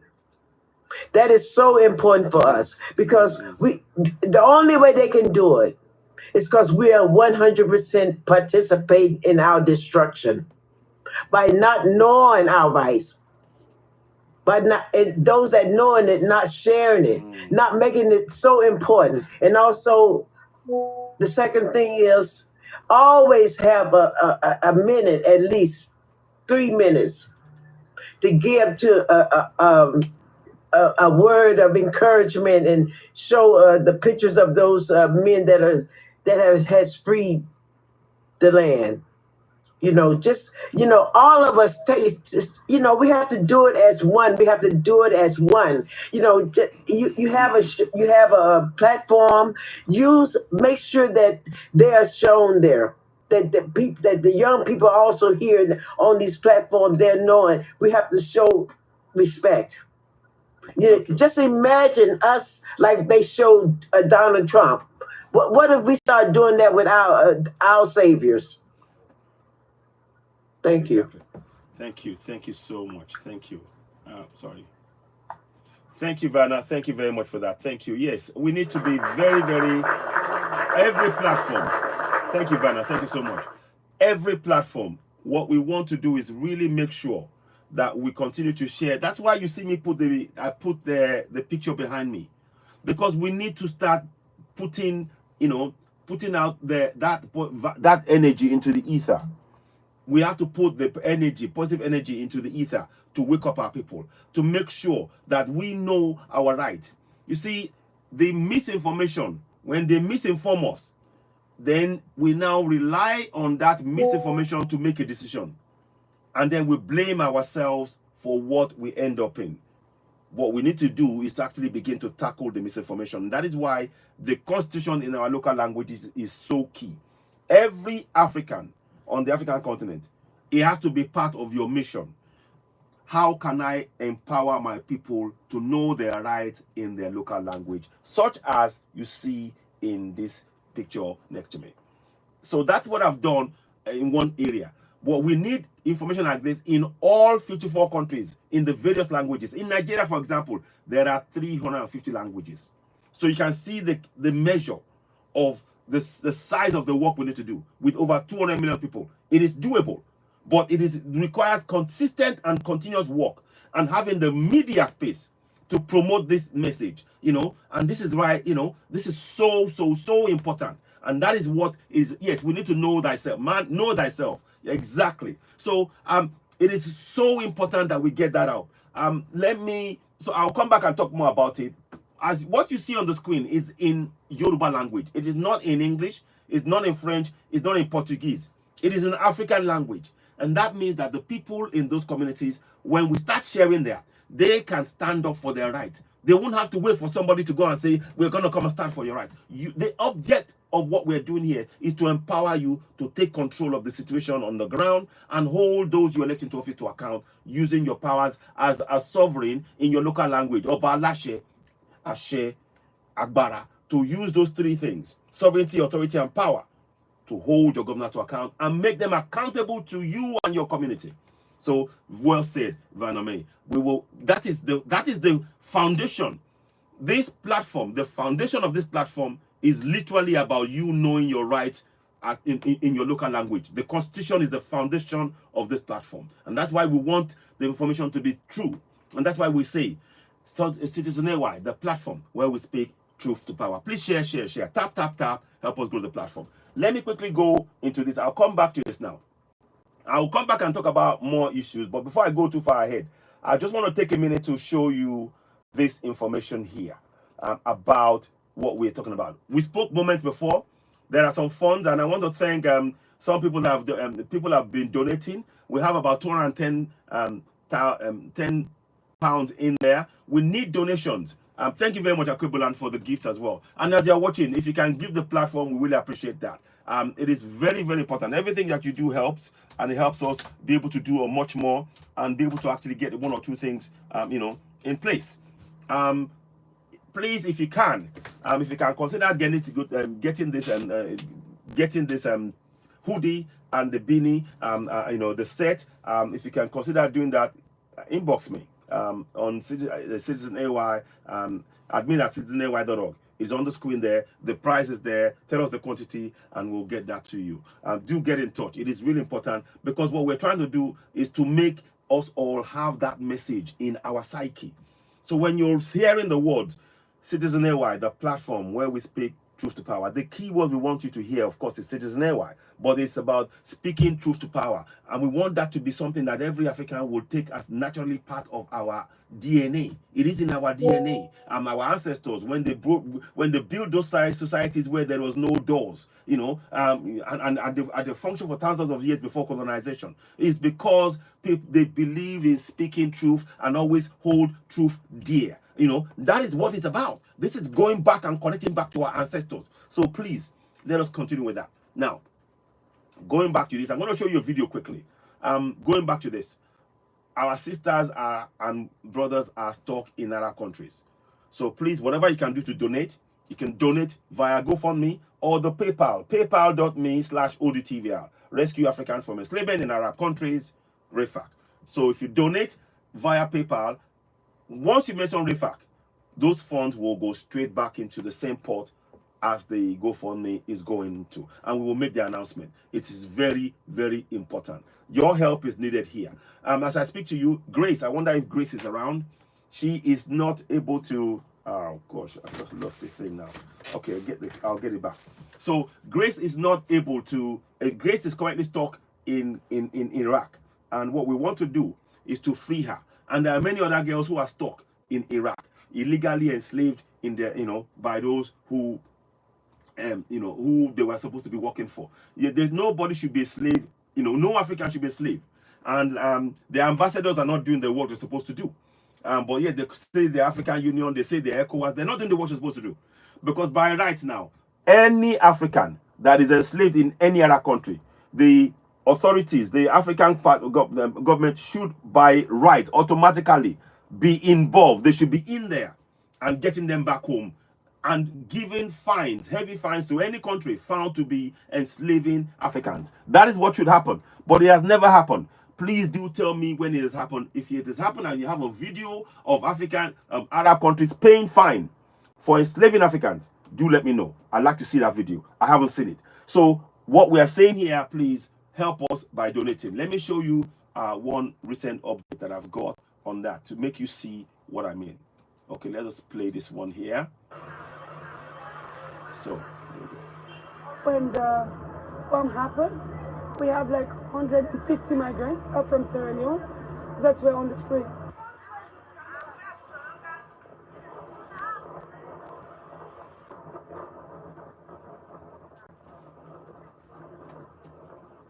see that? I think now we have a clear picture how racism works in Lebanon, because even in this terrible situation that everyone is in, they still reject us because we are migrants, and also we don't have access to shelters.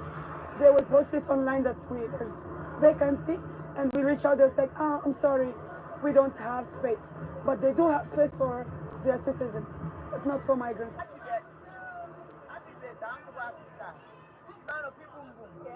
Okay, and your last name? Yeah. So racism here, it's like, I cry a lot because, you know, like we've been treated badly a lot throughout the years, but like in this situation, we couldn't expect like to be treated this way, being on the streets, under the rain, and also like face all kind of problems. And they couldn't even imagine we are human beings also at this moment. So, the reason I'm showing you this, that is in Lebanon, as you all know. Right now in Lebanon, as you all know, in Lebanon, Israel is using, you know, destroying Lebanon. And in Lebanon, there are many Africans who have either gone there to work or for whatever reason, they're there. They deserve to be treated like a human being.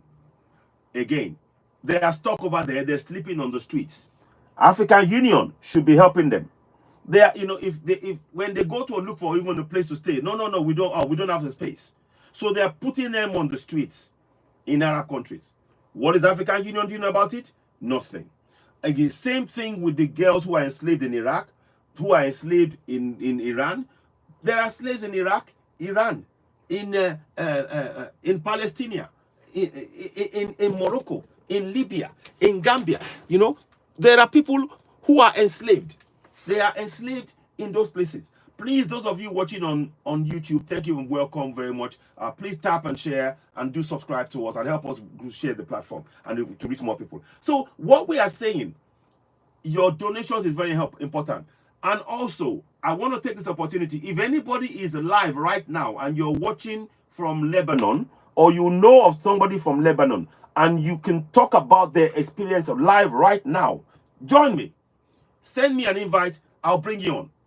If you can join me right now, if you know of anybody, if you're watching from Lebanon right now, we would like to hear your experience, because we need this to be shared and documented to make sure that African Union, ECOWAS, SADC, EADC, whatever they call themselves, that they now begin to take control of the situation, because this is not acceptable. The lady says she cries. You see that she's, in Lebanon. So that tells you that the time has come for us as Africans to really work together to free ourselves. Like I said, until all of us are free, none of us are free. Even with all our fancy money, even with all the wealth you may think you may possess, because the treatment that you'll get remains the same. It is when there is total respect for 1.4 billion Africans on this planet, that is when we will have the real change. And that change can only happen when you and I participate in processes like this, where we ensure that we have systems that will ensure that any injustices or any racism against any African is confronted head on. So please donate. Exactly. They don't. Of course, it doesn't. But the thing is that those leaders are. We don't call them leaders, Joey Zack. They're not. They are puppets. Paul Biya is in France receiving healthcare. Tinubu went to France receiving healthcare. And all of those men were handpicked. Many of the puppet leaders in Africa were handpicked by the colonials. So please let us be very clear about that. Many of the puppet leaders, they are handpicked by colonials. And when we have great leaders like Ibrahim Traore, who wants to stand up for Africans, guess what? Oh, they don't want him there. Oh, he's not the right kind of African, because they have not been able to take the mind and control the mind of. They've not been able. The biggest threat to colonization is a free African mind. The biggest threat to colonization is a free African mind that they cannot control. The mind of Ibrahim Traore is free. They don't like that.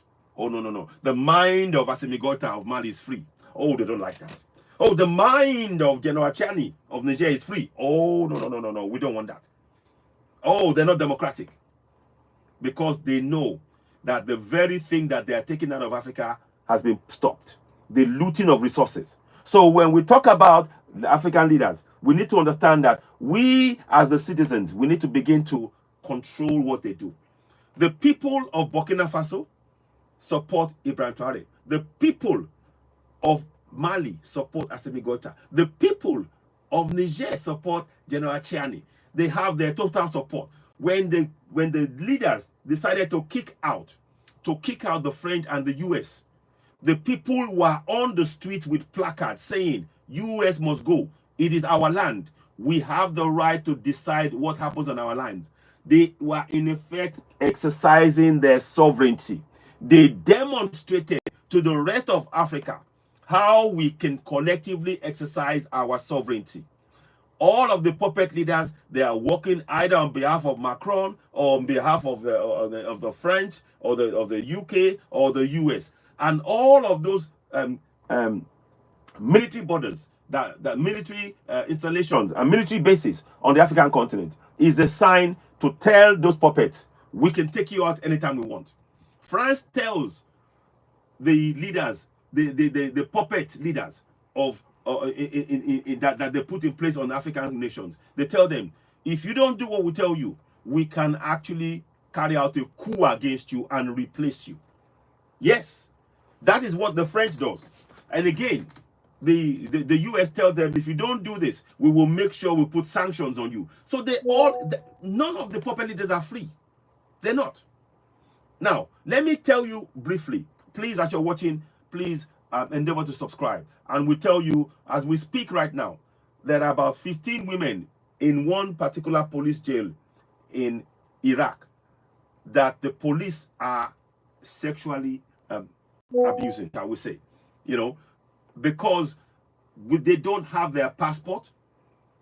The police literally comes in once they put them in jail. Firstly, the people, once they go into Iraq, their passport is taken away from them. All of the women working in Iraq, African women, their passport is never with them. They only give them a copy, a photocopy of their passport.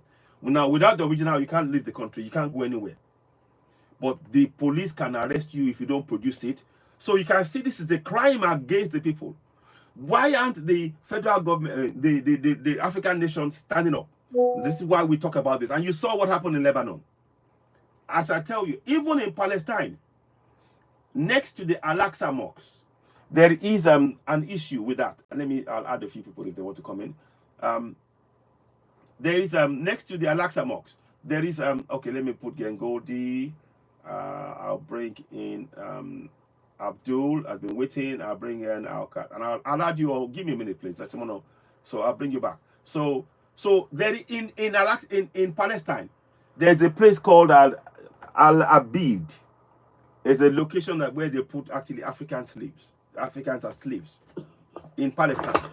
So we need to put a stop to this. African Union should not be allowed to happen. So I'm just putting that down before we go ahead. So what would you like to see on this particular point? Welcome on board. Is it Outcast?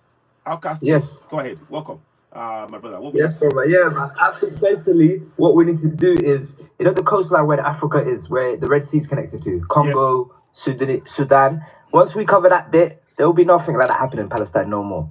Then you need to understand, they broke all of this down first. Then they went into Palestine. Palestine was the last result, and it was the only result in which they tried to achieve. Once they do that, they're coming back for the resources in order to proceed.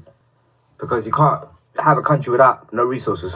Remember now, Congo is owned by the Israel, technically. Because 95% of the diamonds are given by the Israel and collected by Congo, which is crazy. Israel comes to take Israel. The people from that part of the world come to Congo and loot the resources with the support of the US military. They're not even looting them. It's become legal to the point they collect royalties on all the mines in the country. They collect 200 grand royalties. What? So they collect 200 grand royal? Hang on. Say that again, please. Say that again. Believe me, mate. They are collected. There's a man. He's the age of 35. He's an Israeli young man, and he owns up to majority of the mines in Congo, and he collects royalties of 200 grand every single day. Is it D every something? Is it DG? It's on TikTok. You can find is it DG? The information. Is his name? Sorry, I can't hear you, brother. Is his name D? Is it capitals D and letters D and G? Yes, he looks like a very strange man, kind of strong, kind of big, weird looking guy. Ah, he's a very dark man. Okay. I'm with you. Thank you for that. I mean, so what do you think? What do you think? What can be done? What is the solution in your view? What solution do you have for this? Let's hear from you. We need to be what they class as everything is the norm. We need to be the opposite of the norm, because the norm right now doesn't serve us in any form of way. If anything, we're just like servants, but we get nicer clothes now, nicer cars, nice houses, but it's the same thing. It's literally the same thing. I just saw the museum claiming we can't give back African artifacts based on the fact that it needs to stay in the museums which got them, based on the fact that it was looted. So at the time it was legal. Imagine saying something is legal because it was looted. If we're living in a world like that, then we need to not rob people. We need to start looting people. We don't need to rob no one, guys. You need to loot them so it can be justified. We need to do what they say. That's what I say. No, you're right. You're right. Truly, you're right. Actually, it is shocking. It is an insult. Thank you for that input, Outcast. And it's and you know, many of us may not know. So that country is taking commission on what belongs to the people of Congo. I mean, royalties. Look, we need to wake up. This is one of the reasons why we need to wake up. And we need to put a stop to this nonsense. But thank you so much for that. I appreciate you for the comment you said there, my brother. Thank you. I'm really glad. All black people spend the Jewish communities on royalties. All the music you hear every day, the royalties are not owned by our black people. They're owned by them. It's like we are working to build their dream is clear as day. Anyone in the world can see it. You have to be blind to not see it. There's nothing we see on TV today that is owned by our own people. It is somehow extension of them. Wow. No matter what. We wake up in the morning, we are serving them. They say we're like cattle to them. From the day we are born to the day we die, we are cattle. We're here to serve, mate. Now we must break that down, and this is why awareness is so important. Thank you so much for this awareness. And we need to dispel that, and that is why standing together like this and raising awareness, knowing our rights as sovereigns on our land is so important. We are.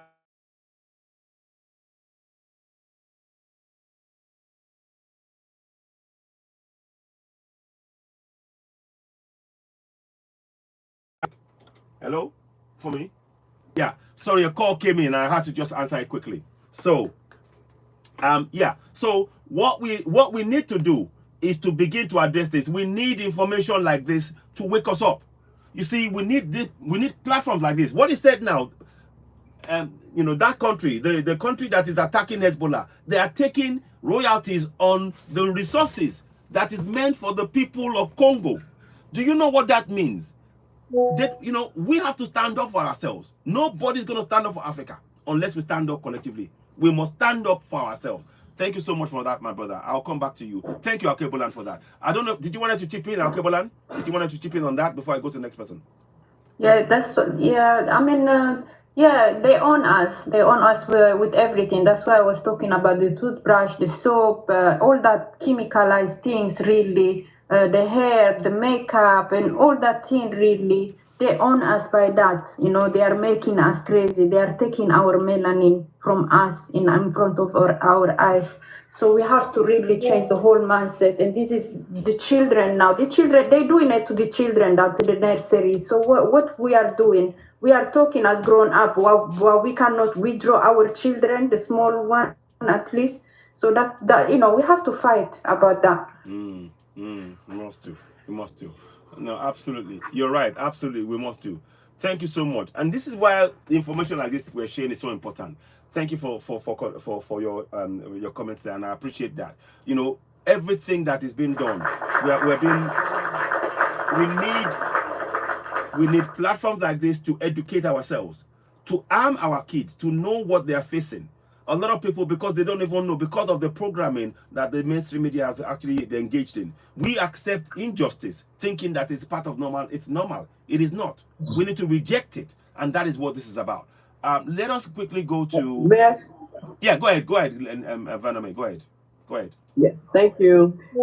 Real fast. What would happen if all mothers would take their children out of school?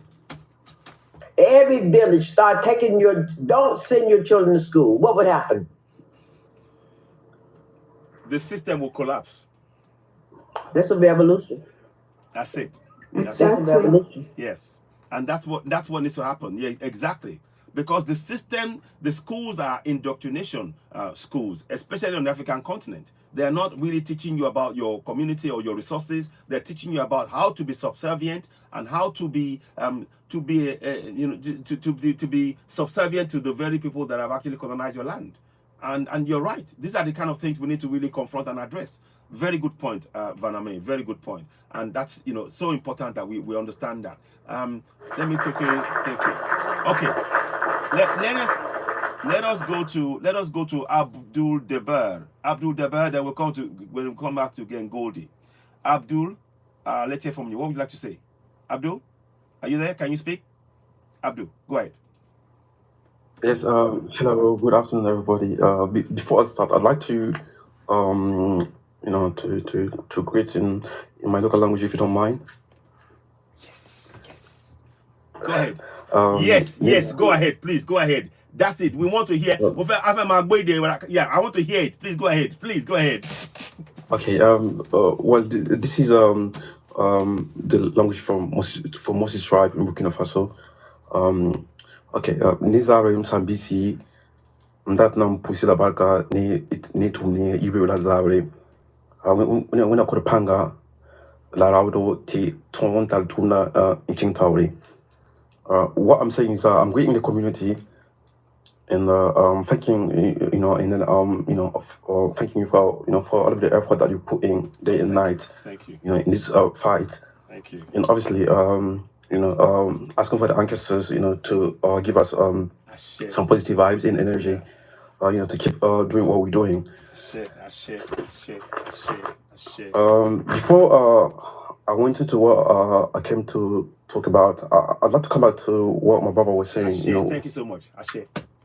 When he talked about the artifacts, for me, we do have a deep connection with these artifacts, and I think they're not supposed to be where they are right now. We need to get back. We need to get them back to the continent. Because they are part of our heritage. So we use them because we do vibrate with our ancestors through them. And we do need these artifacts back to where they're supposed to be. Well, I came with a couple of fresh news from Burkina Faso and from the Alliance of Sahel States community. Generally speaking. Go ahead. I'd like to let you know that Ibrahim Traore has put some funding in the Faso. The Faso is like the beverage factory in Burkina Faso. Yes. This factory was put in place. It was set up in 2008. But when President Compaoré was there, I think there was they had issue of management, and they had to stop activities, and yeah. So Traoré in his ministers, they're working to get all of these factories back to the fit, because they are key to our economy. So yesterday they bought they delivered new machinery, new equipment that would how would I say that that would launch these the activities of Faso back, because we can't keep importing drinks and beverage from abroad, and this is the biggest factory of beverage in the West Africa sub-region when it was first established. So it means that there's a massive market to go target. Fantastic news. That is fantastic news. Thank you for sharing that. Wow. You see, this is what we listen. How many of the puppet leaders are doing projects like this, like Ibrahim Traore is doing? How many of them? How many of them are doing projects every day? Let me just add to what Abdul said there. Thank you very much, Abdul. Let me just add something to it. The tomato factory, they've got the tomato factory up and running. Let me show you the picture as well, and I'll come back. I want to show you the picture of that tomato factory. 1 second. Okay. So I'll show you the picture of the tomato factory. 1 second, please. Where is it? I just want to get you to see what I mean, or at least you see where I'll show you on the screen. In fact, let me go. I'm gonna go to the place here. 1 second, please. Where is it? So it's here, and yeah. So there is a tomato factory. It's called Sofato. It's in Burkina Faso. It's on Google Map. You see, that is the factory that they've created. It's even got a phone number. It's open. You see, that is action. What you see there, what you're seeing on the screen is action. This man is not just talking. This man is taking action. You see, that is the kind of leader we want. I'll make it bigger for a second. Because you see, they've got a phone number. It's called Sofato. And Abdul, correct me if I'm wrong. Is that correct, what I'm showing? Yes, it's correct. Right, good. So this is not Ibrahim Traore is not talking. He's taking action. Please, is any action happening in Nigeria? Is it happening in Ghana? Is it happening in Cameroon? Is it happening in Ivory Coast? What action are they doing? But you are seeing the action. There's a phone number. I'll show you on the screen again. I deliberately wanted to put that out. That this man is the man that we need. You have a phone number. They are telling you right now it opens. It closes at 5 p.m. And it tells you the name of it in Ouagadougou, in Gugin, Burkina Faso, Sofato. That is, he said he will get it done. It is there. Go ahead, my brother. Chip in. I swear, Sofato is basically they're working in partnership with the government, and then they're the ones that are putting in place those tomatoes industries. You know, I think from in the coming days, you will hear from the news that Ibrahim Traore will be opening the second one in Bobo Dioulasso. Wow. Wow. So he's opening a second factory. He's opening a second factory, right? Yes. Also, I don't know if you guys remember last year, a couple of months ago, he was 400 tractors were given to the to those who do agriculture. There are 1,000 more to come in the following months. You know, there are 1,000 more to come. Wow. And also they've ordered some yellow buses. I mean, the yellow buses is like the red bus in London. You know, in Burkina Faso, they've ordered a lot of these buses for different cities as well, because due to the urban growth, policies and everything. So they're coming up with strategies, with ways of promoting public transportation. And so the president wants to make our cities, livable, exactly. Sustainable, exactly, and also exactly. competitive as well. So, and this is part of his vision. Fantastic. He wants to promote buses. He wants to create pedestrian streets. He wants to put in place even metro. You know, these are the projects that he has for the long term. You know, fantastic. Yeah. That's absolutely fantastic. Well, wow, awesome. You see, this is a man taking action for his people, and he's putting the people first, and that is why they're going to protect him. Abdul, we're going to be sharing news about this. I've got some good news as well. Let me show you one more thing. He's also got he's opened the pharmaceutical factory for medicines. I'll show you the picture. Let me show you the picture quickly, because I don't just talk. I don't like talking. I want you to see what this guy is doing. I want us all to be seeing with our own eyes what this man is doing for Africa. And then you go and ask yourself the question, what is it that... Burkina Faso just launched... So let me just quickly do this. I want you to see this. So let's just quickly play this and you'll hear it. Look. Its own pharmaceutical plant and national construction company. There you go. So according to Burkina Faso's Ministry of Health, this plant is going to take care of production of local generic drugs for the citizens at lower cost, and is also going to make Burkina Faso one of the leaders of health innovation in Africa. I mean, this is huge. This is really huge. We all know that over 70% of medicines that is used in Africa are imported from other countries, especially Europe and America. But right now, Burkina Faso wants to be self-reliant on their own drug, on their own generic drug made by themselves. And this is going to be a game changer for the whole of Africa, because it's going to make, even Burkina Faso itself is going to make the country to be one of the leaders in healthcare innovation. You know what that means? They can export to other African countries once this plant is completed. And they also launched national construction company. I mean, take a look at this video. You can see a lot of excavators they bought, a lot of trucks you can see there. This is huge. I mean, this construction company is going to focus on building infrastructures, building of road, repairing of road. I mean, building every facility that is needed in Burkina Faso.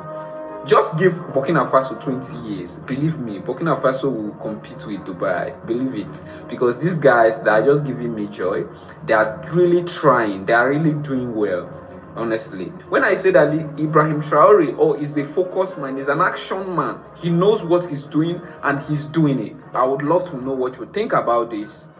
So that's the update there. My brother Abdul, go ahead. Carry on. I just want to give the people the the information. Go ahead. Go ahead.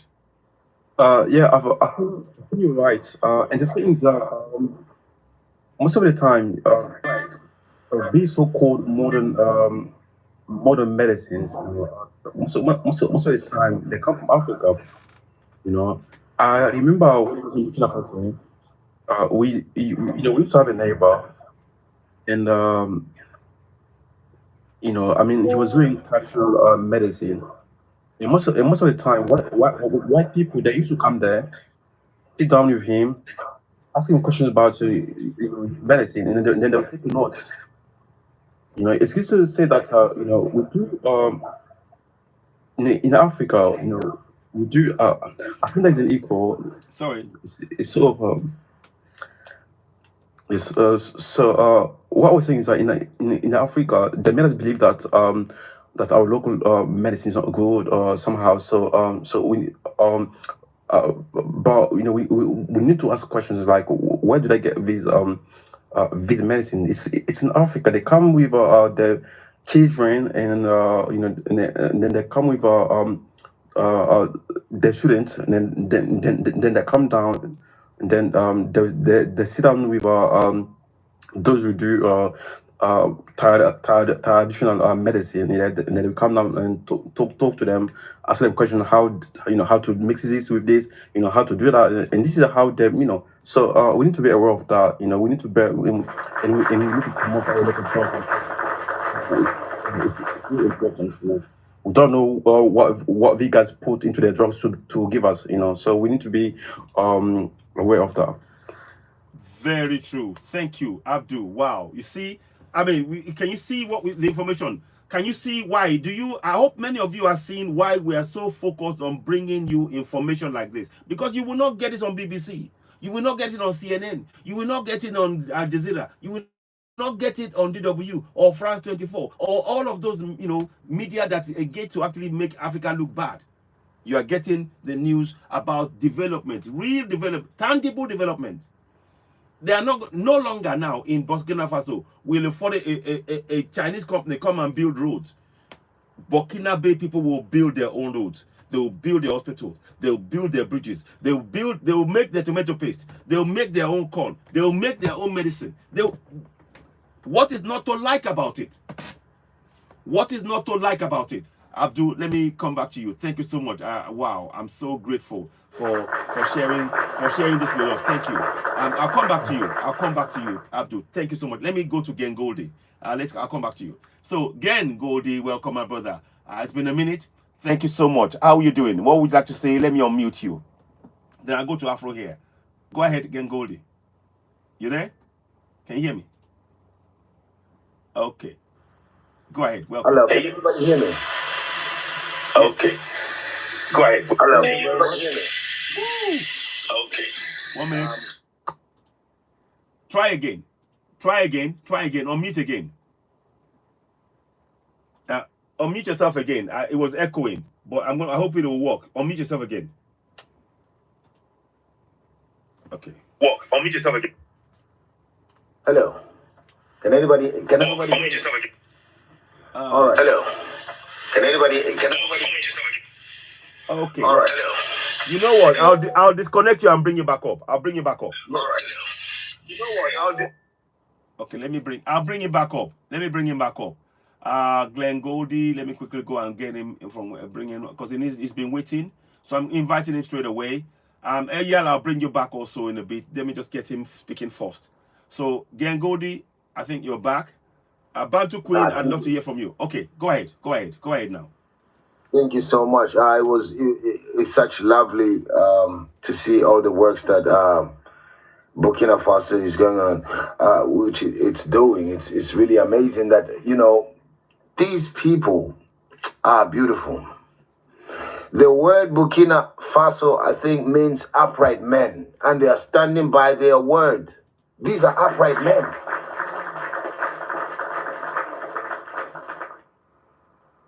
One thing I want to talk about is what's going on with our people, especially in places like Lebanon. It's funny, right?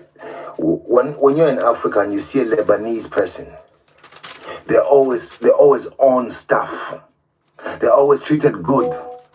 They're always treated with dignity in our land. We don't abuse them. They even abuse us in our own land. This shows you the shape of their mind. Africa, once again, Africa, sons of Jacob, wake up. Nobody loves us like we should love ourselves. Whenever we are into these countries, one, they still look at us as subservient. When they come to our country, they want to do that again. How much more? You know your song. I like to listen. How long shall we suffer? Yes. There is a point where we have to say enough is enough. These three men you're seeing here, yes, of course, they're geniuses. But also there's one thing that they did. They're selfish. They decided to say, Burkina Faso should be for Burkina, Mali should be for Mali.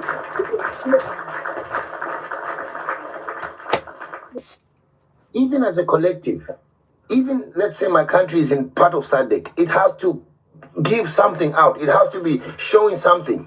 We cannot just be a part of a collective of toothless organizations. Our people cannot be stuck in Lebanon and these places where what's going on there. And the fact is, we saw it when it was in Ukraine, when the WAR started. They were taking care of their own. Our people were refusing to get on the trains. And do you know how long it took for them to take them out of there? Yeah. Africa, let's be selfish. Yes. Africa, let's have our own education. Africa, let's build our own roads. Let's have our own things. Africa, all of this, And the other thing is, when you look at what Burkina Faso is doing, these things are supposed to be done. This is not, it's like when when you're saying, when a father provides for their children, that's the job he's supposed to do. Now look at our fathers. The representative of our fathers, they are all puppets. They are toothless. Every African country should start learning. If not, you're going to lose your youths. The way that you're losing your youths to Europe and Americas, the youths will be going to Burkina Faso. And I would rather they go over there. Africa needs to be selfish. Africa needs to be, I say it again, Africa needs to be selfish. You can go into Congo, like the gentleman was saying. You go into Congo, into one of the deepest bushes. You find a Lebanese there who's buying minerals at a very cheap price. Because, we have no choice. We need the money to feed our family. So we end up looking at these people like that. We have to just say we can starve for 5 years. That's fine. But after 5 years, we can all have plans. Africa must wake up. How long? Because now, we cannot stay in bondage forever. These people who are behind us, that's the model. Let me tell you something. In 1802, out of many countries, Haiti stood up, just like Burkina Faso has stood up. Haiti stood up, and it sent France into panic and all of these things, and they look at Haiti now. We have to support Burkina Faso, because if it fails, they will put it in a position where Haiti is. Exactly. They will make sure that no other country ever stands up the way it stands, the way these three have stood. Someone was speaking about Compaoré. Compaoré, to me, no matter how much I hear about, I will never hear any good from him, because that gentleman What he did to Thomas Sankara was wrong. And Africa should start arrest. You know the way they do in Korea. If you go against the government, 3 generations of your family should be locked up. That's the only way Africa should, because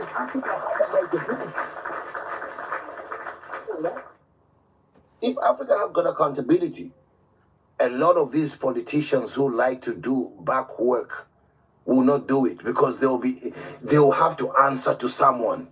The fact that they don't have the answer to no one. This is why this goes on. And Europe, mind you, loves it when it's happening like that, because they want to point to us that our leaders are corrupt. When our leader comes as like Burkina Faso leader, like General Chiani or Ibrahim Traore, what do? They start telling us he's a dictator. We want more dictators.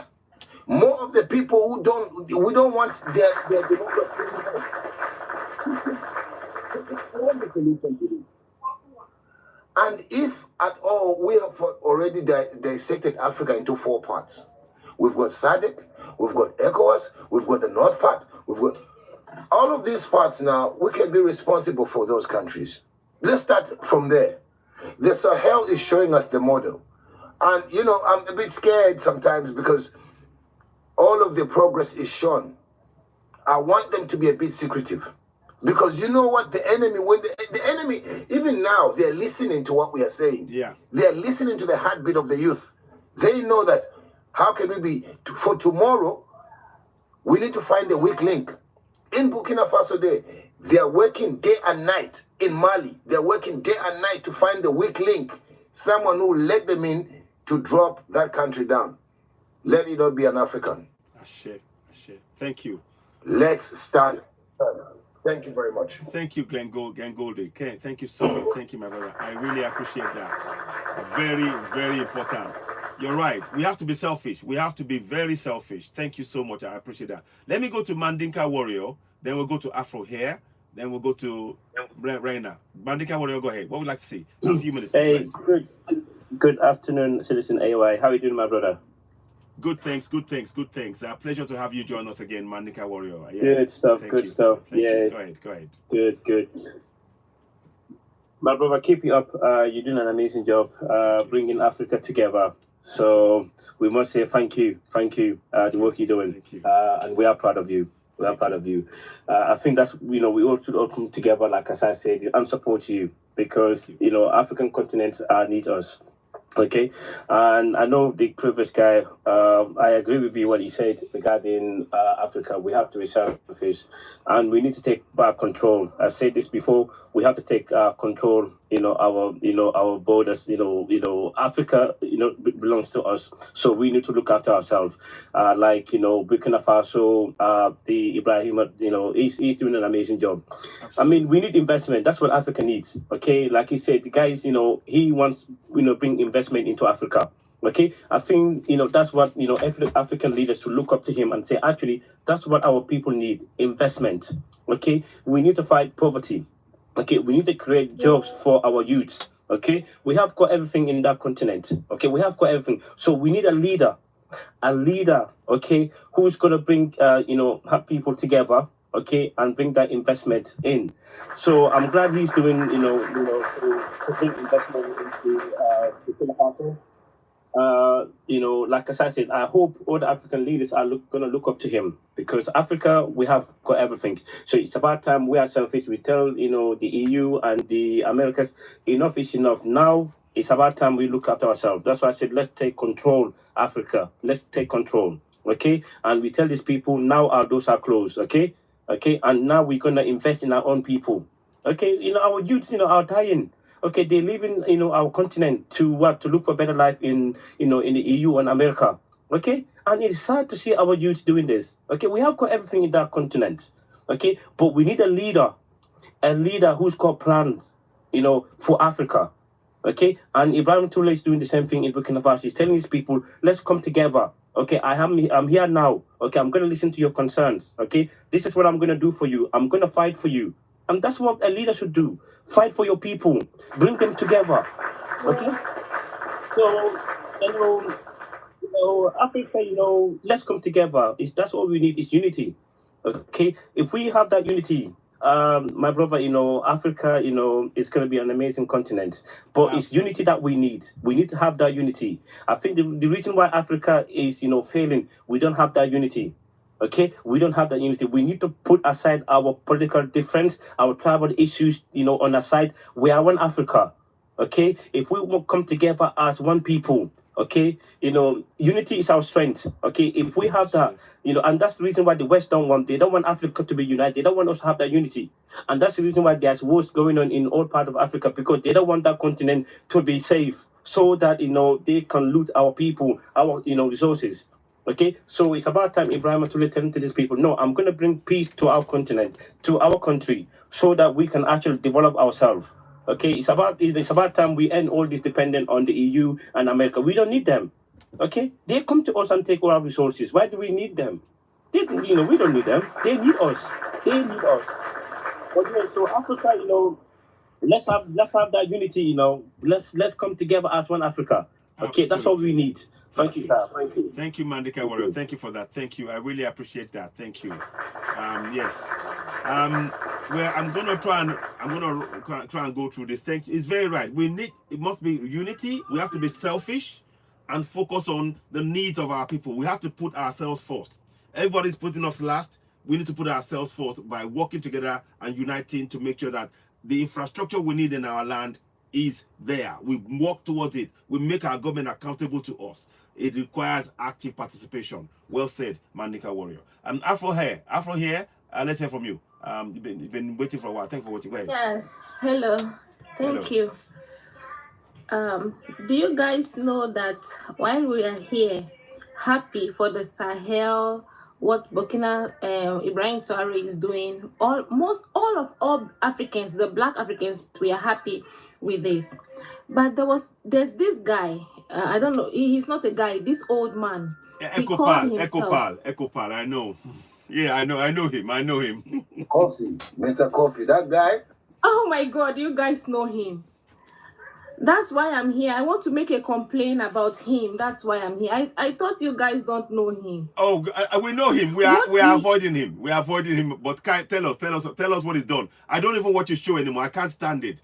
We need positive energy. But please tell us what he's doing. Go ahead.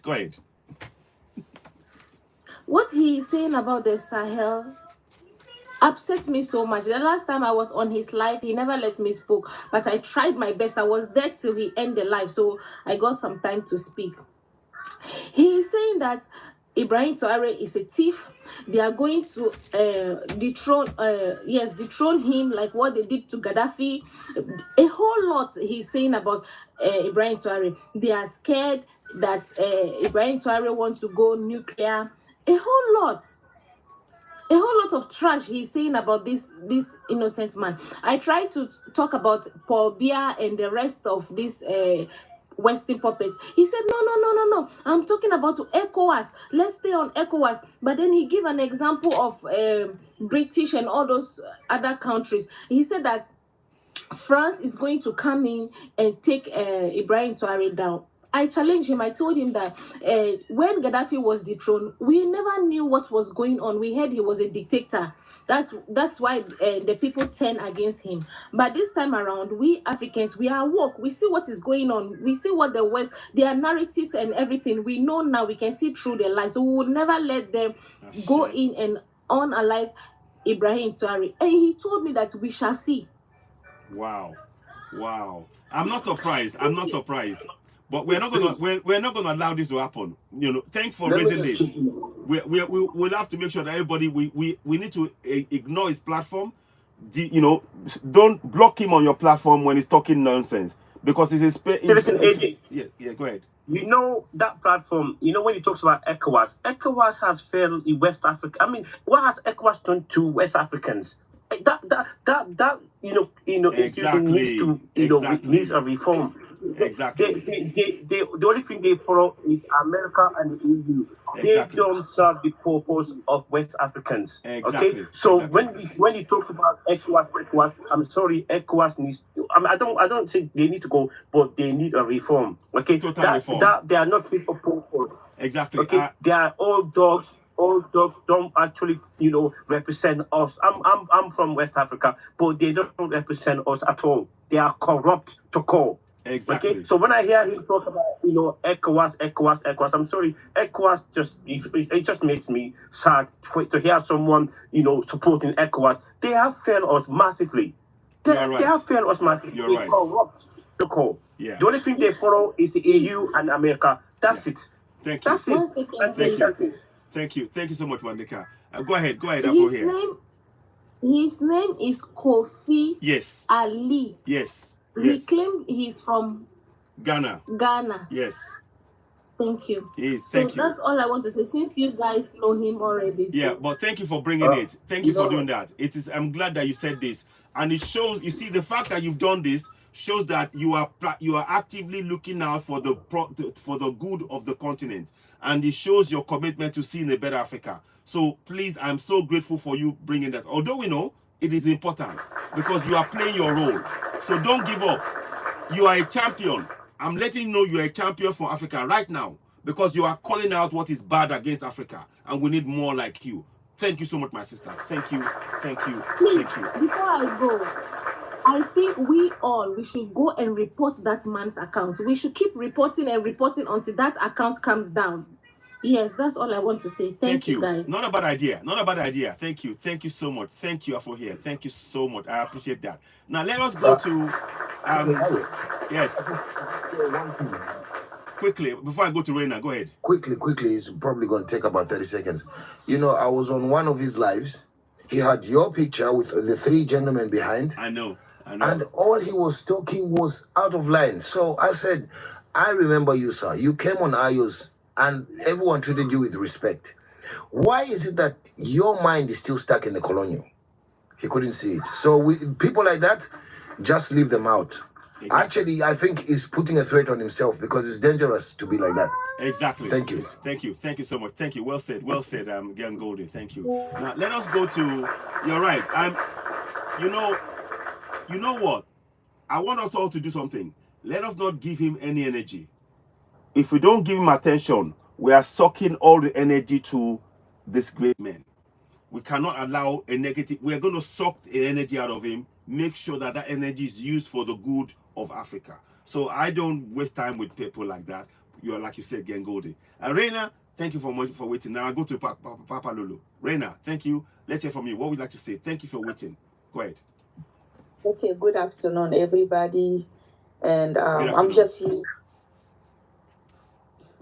Okay.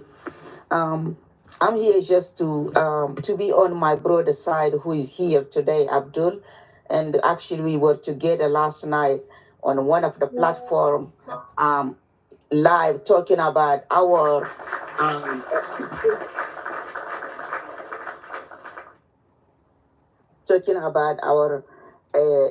ASE, which is the Alliance of the Sahel State, talking about what the good that is coming every single day to our confederation, which is Niger, Mali, Burkina Faso. He's from Burkina Faso. I'm from Niger. So we were together last night talking about a lot of things. And like I said, a lot of things coming up. Like we trying to actually support each other. Like I know they have like a company like for tomato going on in Burkina Faso, and the first people that will benefit of that will be our three states.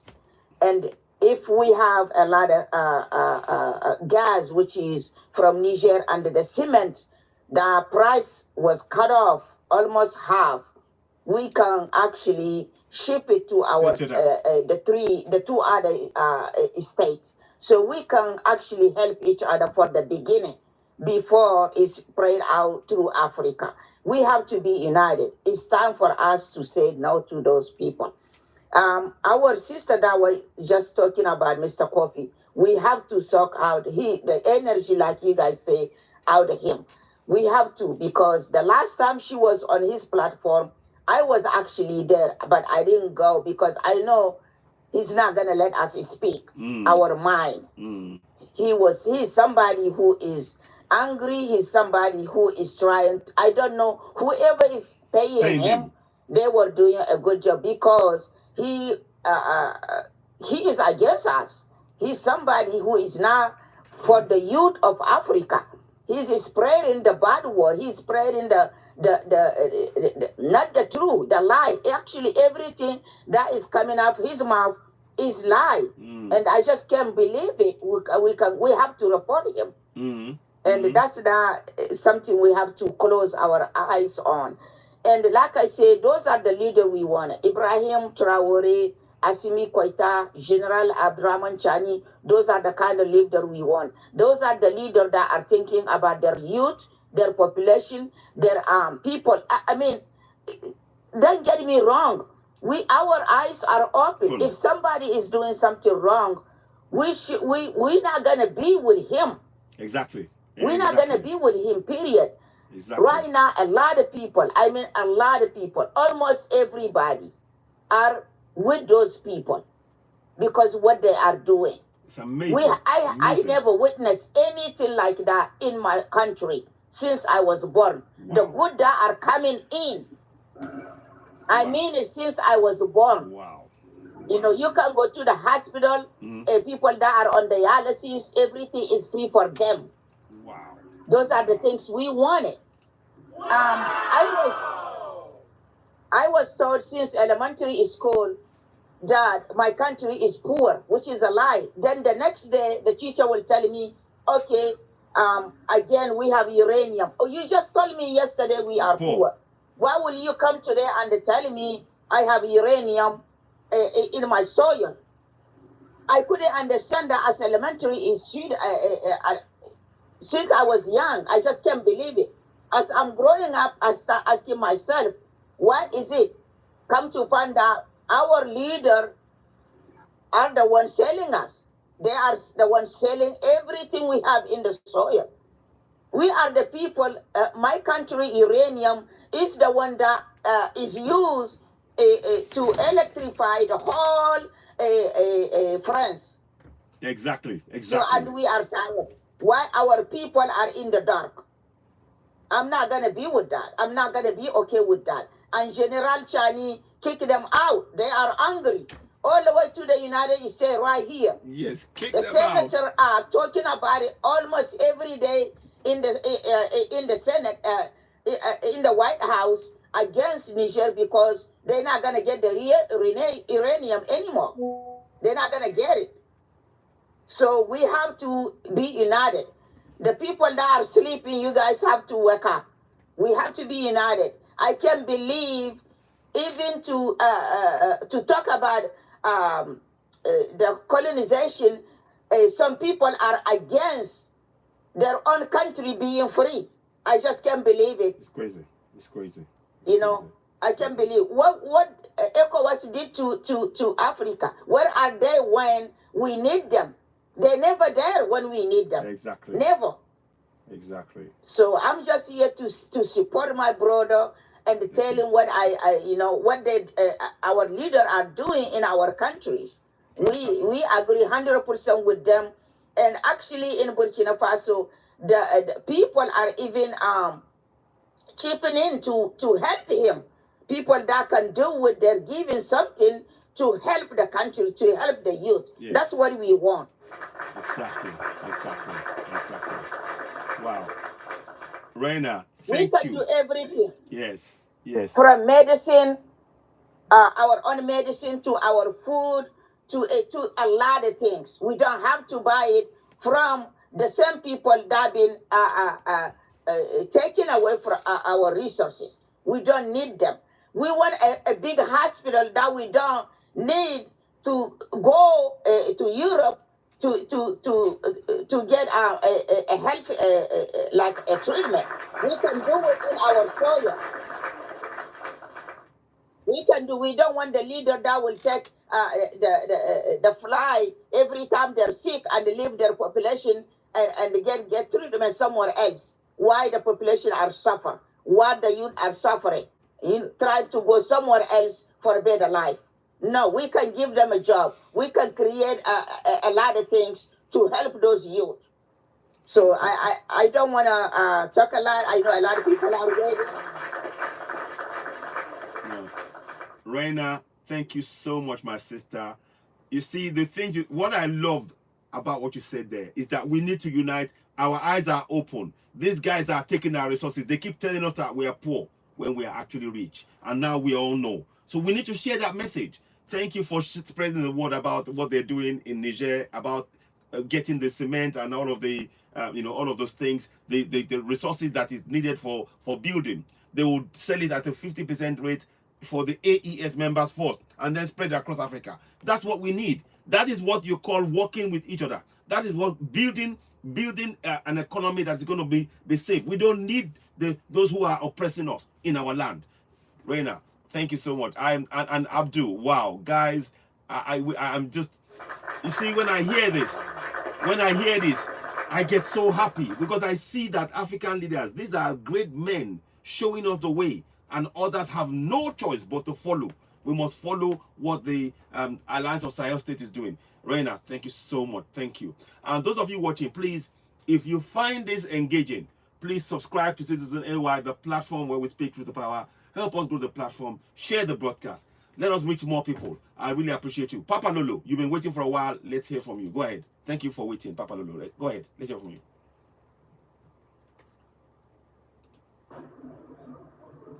Can you hear me now? Loud and clear, sir. Go ahead.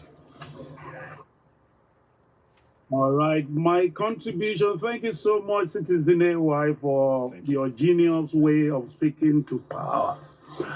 My contribution here is that it is good for us to say we need a leader, we need leader, we need leader, but who is going to build the followers? The followers are very crucial, because until when we build the followers, before the followers will be able to follow the right leaders. These leaders, God just gave the few leaders that are coming up now, God just gave them that strength. They've probably been looking for opportunity to get to that place, but there are some countries in Africa where it is extremely difficult to get these right people to come out, because I think some of the right people trying to come out in some African leaders, especially in Nigeria, is that some good ones that want to fight the top ones. You need one hand to fight the wrong leaders. You need another hand to be fighting the people whom you are fighting for. And that's what is happening to people like Shore in Nigeria. He has to be using one hand to be fighting the leaders, at the same time using the other hand to be fighting the people he is fighting for, because these people like to defend their rulers differently. They defend their criminals differently. So what I can suggest in this matter is that those of us who are in diaspora, who is able individually to find people who know about history very well, history is about Africa, the ability for the people to speak our indigenous languages, speaking to the people in the grassroots level.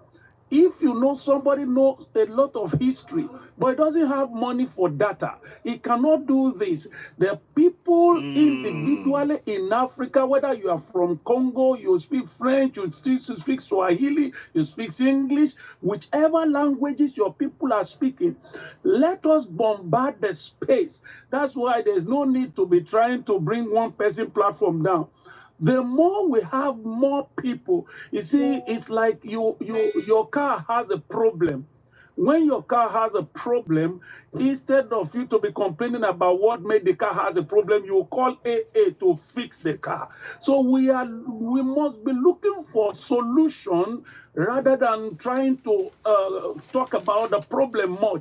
Now we know the problem. A lot of us in the diaspora now know the problem, because the people in Africa, they have done this bad job so much to the extent that they do not even want people to have money to buy data. Some of us in abroad, the amount we pay for data, it will last us a whole month. Whereas that same amount, if you pay it in Africa, it will not last you 1 week for you to even know what is going on. So people try to stay afloat in Africa just to stay afloat, to be living. it is not life. So those of us in Africa, God will make sure we find a genuine people who can be speaking. There's no need fighting anybody, but just be telling people history about how Africa becomes and where Africa it is today. From there, people will decide what to do. People will engage and begin to rise up to fight for themselves. When people rise up to fight for themselves, these people cannot stop them. But the few of us who have these vital informations, we are not strong enough to fight. But when people are really informed, when they are informed about how they are suffering, can you imagine places like Nigeria? A governor will do just 5 miles road, and they will be thanking him. The governor has already collected the money he has already put in his own pocket. Why are you thanking him? It is his job to do that thing. In the country where we are today, in the United Kingdom, the road they are going to do in the next 20 years. The road they are going to do in the next 20 years, it does not stop the people who are coming to power next, because that job has already been fixed. Whether it is a new government or not, that road must be fixed because it has been paid for, it has been arranged for. There is nothing like another government coming in and cancelling what other person is doing, because it has always been there. So the people in Africa, those of us in the diaspora, let us try as much as possible in our different countries in Africa to begin to sponsor people that know about history and begin to speak to the minds of people so they can remove the mind of people from the evil politicians who are misleading them, so that they will not be using religion, ethnicity, and this thing to fight for us to divide us. Because here, whether you like it or not, it doesn't concern you. Religion doesn't concern you. All those things doesn't concern you, because the government are not involved in them. We have to separate religion, separate all these things, football, all those things, because especially in Africa, they use football. When it's time for football, the people don't talk about what is really going on. They just try to distract everybody with all these things they put together. Learn from the colonial master. This is what they are doing. And the time has come for people in the diaspora to channel our energy to people that can speak this thing, encourage the people from the grassroots. When the people from the grassroots get the right information, this battle is already over, because they are the one following them. They are the one that will fight them back. We don't need to go and fight this thing. When they can fight the people to stand still, that is the end of it. Thank you very much. Wow, thank you so much. Thank you so much. I appreciate your comments. Very, very much appreciated. Thank you. A couple of things there. We need to our own history. You said we need to teach people our African history in our own language. And that is the work we need to do. Those of us in diaspora, we can't take on that task. And I'm so glad that you recognize that we need to empower those who are at home to begin to share the real knowledge. And from that knowledge, it can then separate the youth away from those puppets who are using them to oppress their people. It's doable. It's happening. People are waking up. But I'm so grateful. Papa Lulu, my brother, thank you so much, sir. I'm so grateful for that. Keep those ideas coming. We welcome that. I was going to bring somebody in quickly before he went. But Zach, I'll come back to you. There's a guy called Magada something. I want to bring him back in, because he was sending me an invite, and I was going to answer him. Gazanda or something. Let me see if I've got the name. I hope I've got it here. Something. You just left just now. Okay. Let me look. Yep, Ganaba. So I'm going to bring Ganaba in. Ganaba. Are you there, Ganaba? Ganaba, can you hear me? So I can bring you in before I go to the next person. Papa Lalu, thank you so much for that, what we said there. Oh, here we go. Accept. So, Ganaba, I want you to speak. Yes. Go ahead. Greetings. Welcome. Go ahead. What would you like to say? Yes, greetings. I hope everyone is doing good. Yeah, we're good. We're good. Thank you. What would you like to say? Go ahead. Hey, man, I'm so happy to hear from Africans. This is the first time you see social media have come good for Africans to be able to use it to communicate, to be able to use it to, emancipate ourselves from, mental slavery. Because right now, when you look at the whole entire world, our people are the only race that are being killed by the Europeans. When you go to Brazil, people are being killed. When you come here in America, police officer can say pull unalive. Use the word unalive because they get, please. Thank you. Unalive, yes. Yeah, police officer can unalive a human being for a human being that a parent have carried for 9 months, and they don't look. These people have realized we have no leaders. We have no leader that can look in their eyes and say, look, one day I found out that you take unalive one of our people, one of my people, then this will be the consequences. When you look at the Arab people, they don't do that to them. I've never seen here in America that maybe the Pakistanis or the Indians has been the police has been unalive them like anyhow. Like you dare not to do that. But Africans, the Europeans have managed to manipulate us, and they did it through look at Kwame Nkrumah, what they did to Kwame Nkrumah. So every time we had a leader that trying to mobilize us, that trying to plan things, that trying to help us to be able to awake, then they end up putting that person down. So what I will say right now is I'm really in support of what is happening in Mali, Niger, and Burkina Faso. I want them to be more aggressive. I want them to be more intelligent in terms of how to, they need to take security very seriously. They need to protect their borders. Anybody that they found out the person is with those guys from the West, they need to find a way to get rid of that person. Because that's what happened to our President Kwame Nkrumah. Kwame Nkrumah was so good and so powerful that he loved his people. He didn't want to hurt no one. He didn't want to trying to unalive somebody or his own brothers and sisters. So according to the history, assassinations attempts was so much. It was a bunch. But he tried not to, harm no one. He just put some people in jail. But now, when you go to my country, Ghana, the history has been distorted from our history books. So now kids don't even know Kwame Nkrumah, the things he did for Africa. When you go to Ghana, you talk to kids, they don't know nothing about it because they did it intentionally. So, look, I want the same thing that is happening in Burkina Faso and Mali to happen in my country, Ghana. Because these criminals have taken over the country. The criminals are in my country right now, are looting everything. Go to Ghana right now. All our natural water is being polluted by the gold illegal mining. The water that we are drinking, the government had allowed their people. The Chinese are destroying our water bodies. Look, when you go to my country, people will say, oh, our ancestors wasn't that smart, they wasn't intelligent, they wasn't that smart. But it's not true. Look, when I was in Ghana, when you go to farm with your grandmother, if you want to urine, you need to go far away from where the stream are. You don't come, even when you try to fetch the water, you don't put your foot, you don't step in the water. So our ancestors were really, really smart because they knew water is life. When you wake up, what's the first thing you do? You drink water, or you brush your teeth, or you take a shower. Water is life. But right now in my country, the way things are going, we might end up importing water from maybe Burkina Faso, or maybe Mali, or maybe what's it called? Niger. It's very sad. My brother, it's very, very sad.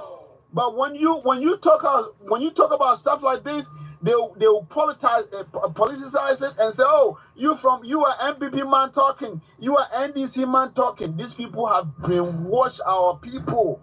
My brother, the whole look, I'm really ashamed as a Ghanaian. I'm so ashamed as a Ghanaian because right now in my country, even I remember when I was in school, when you speak your own dialect, they end up beating us in our schools. When you speak our dialect that we spoke in our house with our brothers and sisters, our mothers, when you speak that language in school, you end up getting whipped by the teacher. Yes. This is what the Europeans have done to us. So that this have caused self-hatred among ourselves. So you don't see eye to eye with your brother because of that. So the only way we can, look, me right now, I throw my hand of support. Burkina Faso, Niger, Mali, they need to, stick together, and maybe one day we can find another country, go, add them to it, maybe make it 4. We need to find a way to put a stop to this European imperialism, because it's too much, my brother. It's too much. And then look at what they did to John Pompe Fully. To me, what I've seen these people can do, they did that intentionally. To me, it wasn't his time. They just took him out. They did that intentionally, man. So the people of Tanzania need to wake up, and they need to realize right now the things this brother did for them, now the Europeans stop them. So brother, keep doing a good job, and slowly Africans are waking up. But one thing we need to focus in terms of the internet is the MTN. The MTN, you see, is a South African company. I don't know where it's from in the continent, but you see, these people have made the internet so expensive that the youth will not wake up. Because when the youth started going on social media, they will be pissed off, because the things that they will see will make them really pissed off, so that they will just, one day get rid of all these criminals. So because of that, they made internet so expensive. When you go to my country, Ghana, internet costs like arm and legs. It's ridiculous. Ghana, even Kenya is cheap. But when you go to West Africa, Ghana, Nigeria, oh my God, they are killing us, man. Sorry. No. Don't say that word, but that's fine. But yeah, I know what you mean. Brother, I'll leave it here. Let someone come in, and I really appreciate it. Thank you very much, Ganaba. Thank you. Let's give you a round of applause for the work you just said, for what you just did. You spoke, my brother, you spoke the mind of millions. You spoke the mind of millions when you said about MTN. I'm from Nigeria. MTN is making things very expensive for our people. MTN makes things very expensive. The data goes very quickly. Even when I went on holiday, I noticed it was going. And this is, fantastic. So everybody's saying, well done, Ganaba. And you're right. So we say to kudos to you for that work. I'm going to give you a round of applause again. It is very, very important we continue this work. There is work for us all to do here. We have to be at alert. And we need to find a way. It is time now that, why should our data be that expensive? It's like you said, they want the data expensive because they don't want the youth to know this information. They don't want them to be able to spend time and get this information together and be able to now start taking decisions. But that's where we come in. You and I, all of us must come in and share that information in paper format, in storytelling, in bringing everybody together, making us aware we have the power to make this change. Wow, I am so grateful for the many contributions by many people who have been following the broadcast today. It's been very impactful. Lagos Town, wow, thank you very much. Obed, thank you very much for the gift. Thanks as you're giving the gift. I appreciate each and every one of you for giving the gift. We have a target for our for the subscribing on the platform. We'd really appreciate if you can do that, because you can see that the job that we're doing here is very much required. It is very much needed. We need to really make sure that our people know their rights, are able to use their rights. We've been put in the dark for so long by the colonial system. And now we have people who are on the African continent, Africans, perpetuating that system. It has to be removed. We have to dismantle that system from the African continent. It is time Africans benefit from African resources. This is nothing to do with about hating anybody. It is about Africans standing up and speaking up for themselves and getting the benefit of their resources. It is time that we have nations that stands in exactly the same way as Burkina Faso under Ibrahim Traoré standing, exactly the way as Mali standing with the leadership of Assimi Goïta, exactly in the manner of Niger under the leadership of General Chiani. They are standing for their people. This is all that we must continue. All of us must stand up, must continue to protect and speak to power the greatness, the greatness of the alliance of Sahel states, it is very important that we carry on the work. I so wish I could carry on with the broadcast now. I need to do so much more, but say so much more. But I'm going to move on. I'm going to pivot now to the discussion about the BRICS briefly before I round up. But thank you to everybody in terms of what you were saying in terms of discussions. Please, if you can, go ahead and subscribe to Citizen AY, the platform where we speak truth to power. We do need that support because we need to get a lot of information together. Okay. Let me see. Accept. Okay, I'll bring in Vanna. I think she wants to say something quickly. So I'll let her speak. Then whilst I'm doing that, Vanna, you're back. Go ahead. Go ahead, Vanna. What would you like to say? Yes. Thank you. I would just like to ask King Donaba, what does he think about the new, the independent Kwame being the next president? Oh, okay. That will take Ghana to where the other three countries are. Oh, yeah. You mean Kwame? Kwame, the guy you spoke. Yes, I know. Okay. He's left the platform just now. But it's a good question to ask. Okay. He's left the platform, but a very good point. And I think I'm going to try and speak to Kwame and actually do a live broadcast with him as well on this platform. Yeah, you need to. I need to. I will be bringing him. In December. Yes, I will bring him. I'll get in touch with him and get him to do a live with us on this platform. I'll bring him as a guest. Citizen. So, yes, greetings. Greetings. Go ahead. Go ahead. I try to subscribe really for a long time, but I keep saying it's off. Oh, it's I don't know if it's from you. Hang on, let me just check. That's odd. That is okay. I'm gonna have to check it because you can check it slowly. You don't have to do it now, but it keeps. It's not today. Other day I tried. My goodness me, because I've opened everything up. I've got a few people who are subscribing, but it's important to. I will check that obviously. But very good point. Yeah, and I'm thankful for letting me know. My part too. Yeah, check. I'll do it again. Make sure it's on. So watching, expiring, okay. So it is on right now. It is on, and you try and see. Do try again. I did do something to yesterday to make sure it was going on. So yeah, But thank you for that. So it is available, and do try and I've got a few people who have joined recently. So the more we can do that, the better. But thank you so much for that. Let me see. Okay. I'll come back and look at that again. But very good point. So, but nonetheless, continue to subscribe and to share and to give the platform. It is very important, the work we're doing. I want to go and talk about BRICS briefly, because you heard me talk about it. Say I was going to mention it before I leave the broadcast. So the last part of it is the launch of the BRICS and the likely impact on Africa. Now, let me see if I can find the BRICS document. I don't know if I can bring everybody on. I'll try and do something. Let me just talk about the BRICS briefly. Now, the good thing about BRICS is that what the BRICS are doing, so let me do a quick search for that. I'll show you something if I can. Is that the one? No, not this one. Let's go to this one here. There. It's not going to let me do it. 1 second. Okay, I'll bring this here. So give me a minute. So we'll do this. BRICS. So okay, so I want to just show you BRICS. So the BRICS now, they signed a deal yesterday. So there you go. So I'm just going to show you the picture of the BRICS. So I don't need that. So you can see there. So 36 world leaders, they met on the 21st of August. Of October, beg your pardon. And BRICS, they've now launched their own alternative currency. What does that mean for Africa? It means this: for the first time as an African, your currency will now matter. Your currency will be recognized on the world stage.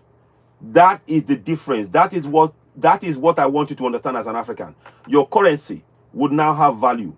You will be able to trade using your currency. Any citizen living Burkina Faso, living Ghana, living South Africa, if they join BRICS, they can carry that currency and use it around the world because your currency will now have value. Currently, in the system that we have, the IMF and World Bank, if you have any African currency, it is worthless when you go abroad. Your naira can't be used in Europe. Your naira can't be used in US. Your naira can't be used in Canada. No, you have to change it into the money. So, and they take away your wealth. So these are things, you know. Okay. Can I come? Yes, go ahead. Go ahead. Go ahead. Yeah, please go ahead. Go ahead. Yes, go ahead. Shipping. Yes, my brother. Thank you. Go ahead. I didn't see your call. Go ahead. Mgizila. Yeah, go ahead. Go ahead. Yes. I would like to make an input before I get to the BRICS. Mm-hmm. Our problem in Africa is very much compound, but it is important that we make Africans understand, and then for our people on the grassroots to understand is the only way we can unify the continent. The first proactive action that has been done by the imperialists was to design a system that was designed as far back as the 70s by people like the Rothschild family and Tiny Roland, the owner of Londro. They designed a system that they will make them be able to keep Africa as a colony, but no longer politically, but economically. That was Tiny Roland's idea, if you knew. Yes, you said. Which is the system they are operating on. The Rothschild family as the designer of the banking system with their agents in Africa. The first agent is the leaders of the former liberation movements. They made sure they capture the former liberation movements of all African countries so as to have presidents that are in their payroll who will actually move the direction of the economy of each country to lean to the West. And they do nothing to correct that. And then the second capture is the AU. The AU is our biggest problem, followed by these gentlemen clubs like ECOWAS, SADC, and the East African Union. Yes. These are just tools that are put to manage us. Hence, that's why we're praising the three young leaders who have broken out completely out of that system and stood alone. And then we have characters like Kofi, who are busy calling them criminals, but you never hear Kofi calling the Gabon coup a criminal activity. No. You will never hear him call the Guinea coup a criminal activity, but he only criticizes the three. We know those are just minor paid agents of the system. It's operating more in Southern Africa, probably, than it is in West Africa and East Africa. West and East Africa, they're using the leaders. All the leaders that exist right now are puppets of the West. We must understand that. We are not independent. Exactly. Our countries are still colonies. And if you do anything against the colonies, it's them first to shout. They have their paid agents like Kofi. We have plenty in South Africa who will shoot down anything progressive and praise anything that is leaning to the West, even at grassroots level. Hence, I would like we take this live a step further. This is a very progressive live. We take it a step further. You are now influencers. If we can actually push this influence to our people at diaspora to invest in media, that's the first tool that they are using, media. Second tool is the Abrahamic religion. Yeah. This Abrahamic religion our people don't give themselves time to interrogate and investigate where the Abrahamic religion started, how it got to us, and for what purpose. It had a purpose. No. It's playing a bigger role than probably media as a whole, if I were to say. And then we have these other occultic churches created by our own people, but who are leading our people to the Abrahamic religion, which is actually pushing further mental colonization.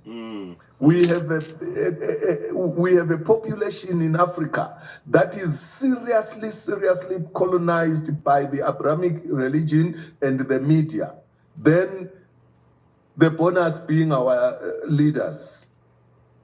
Currently, there are only 3 independent countries. Only 3. Mugabe tried to liberate Zimbabwe, but he had shortcomings because initially he was an agent too.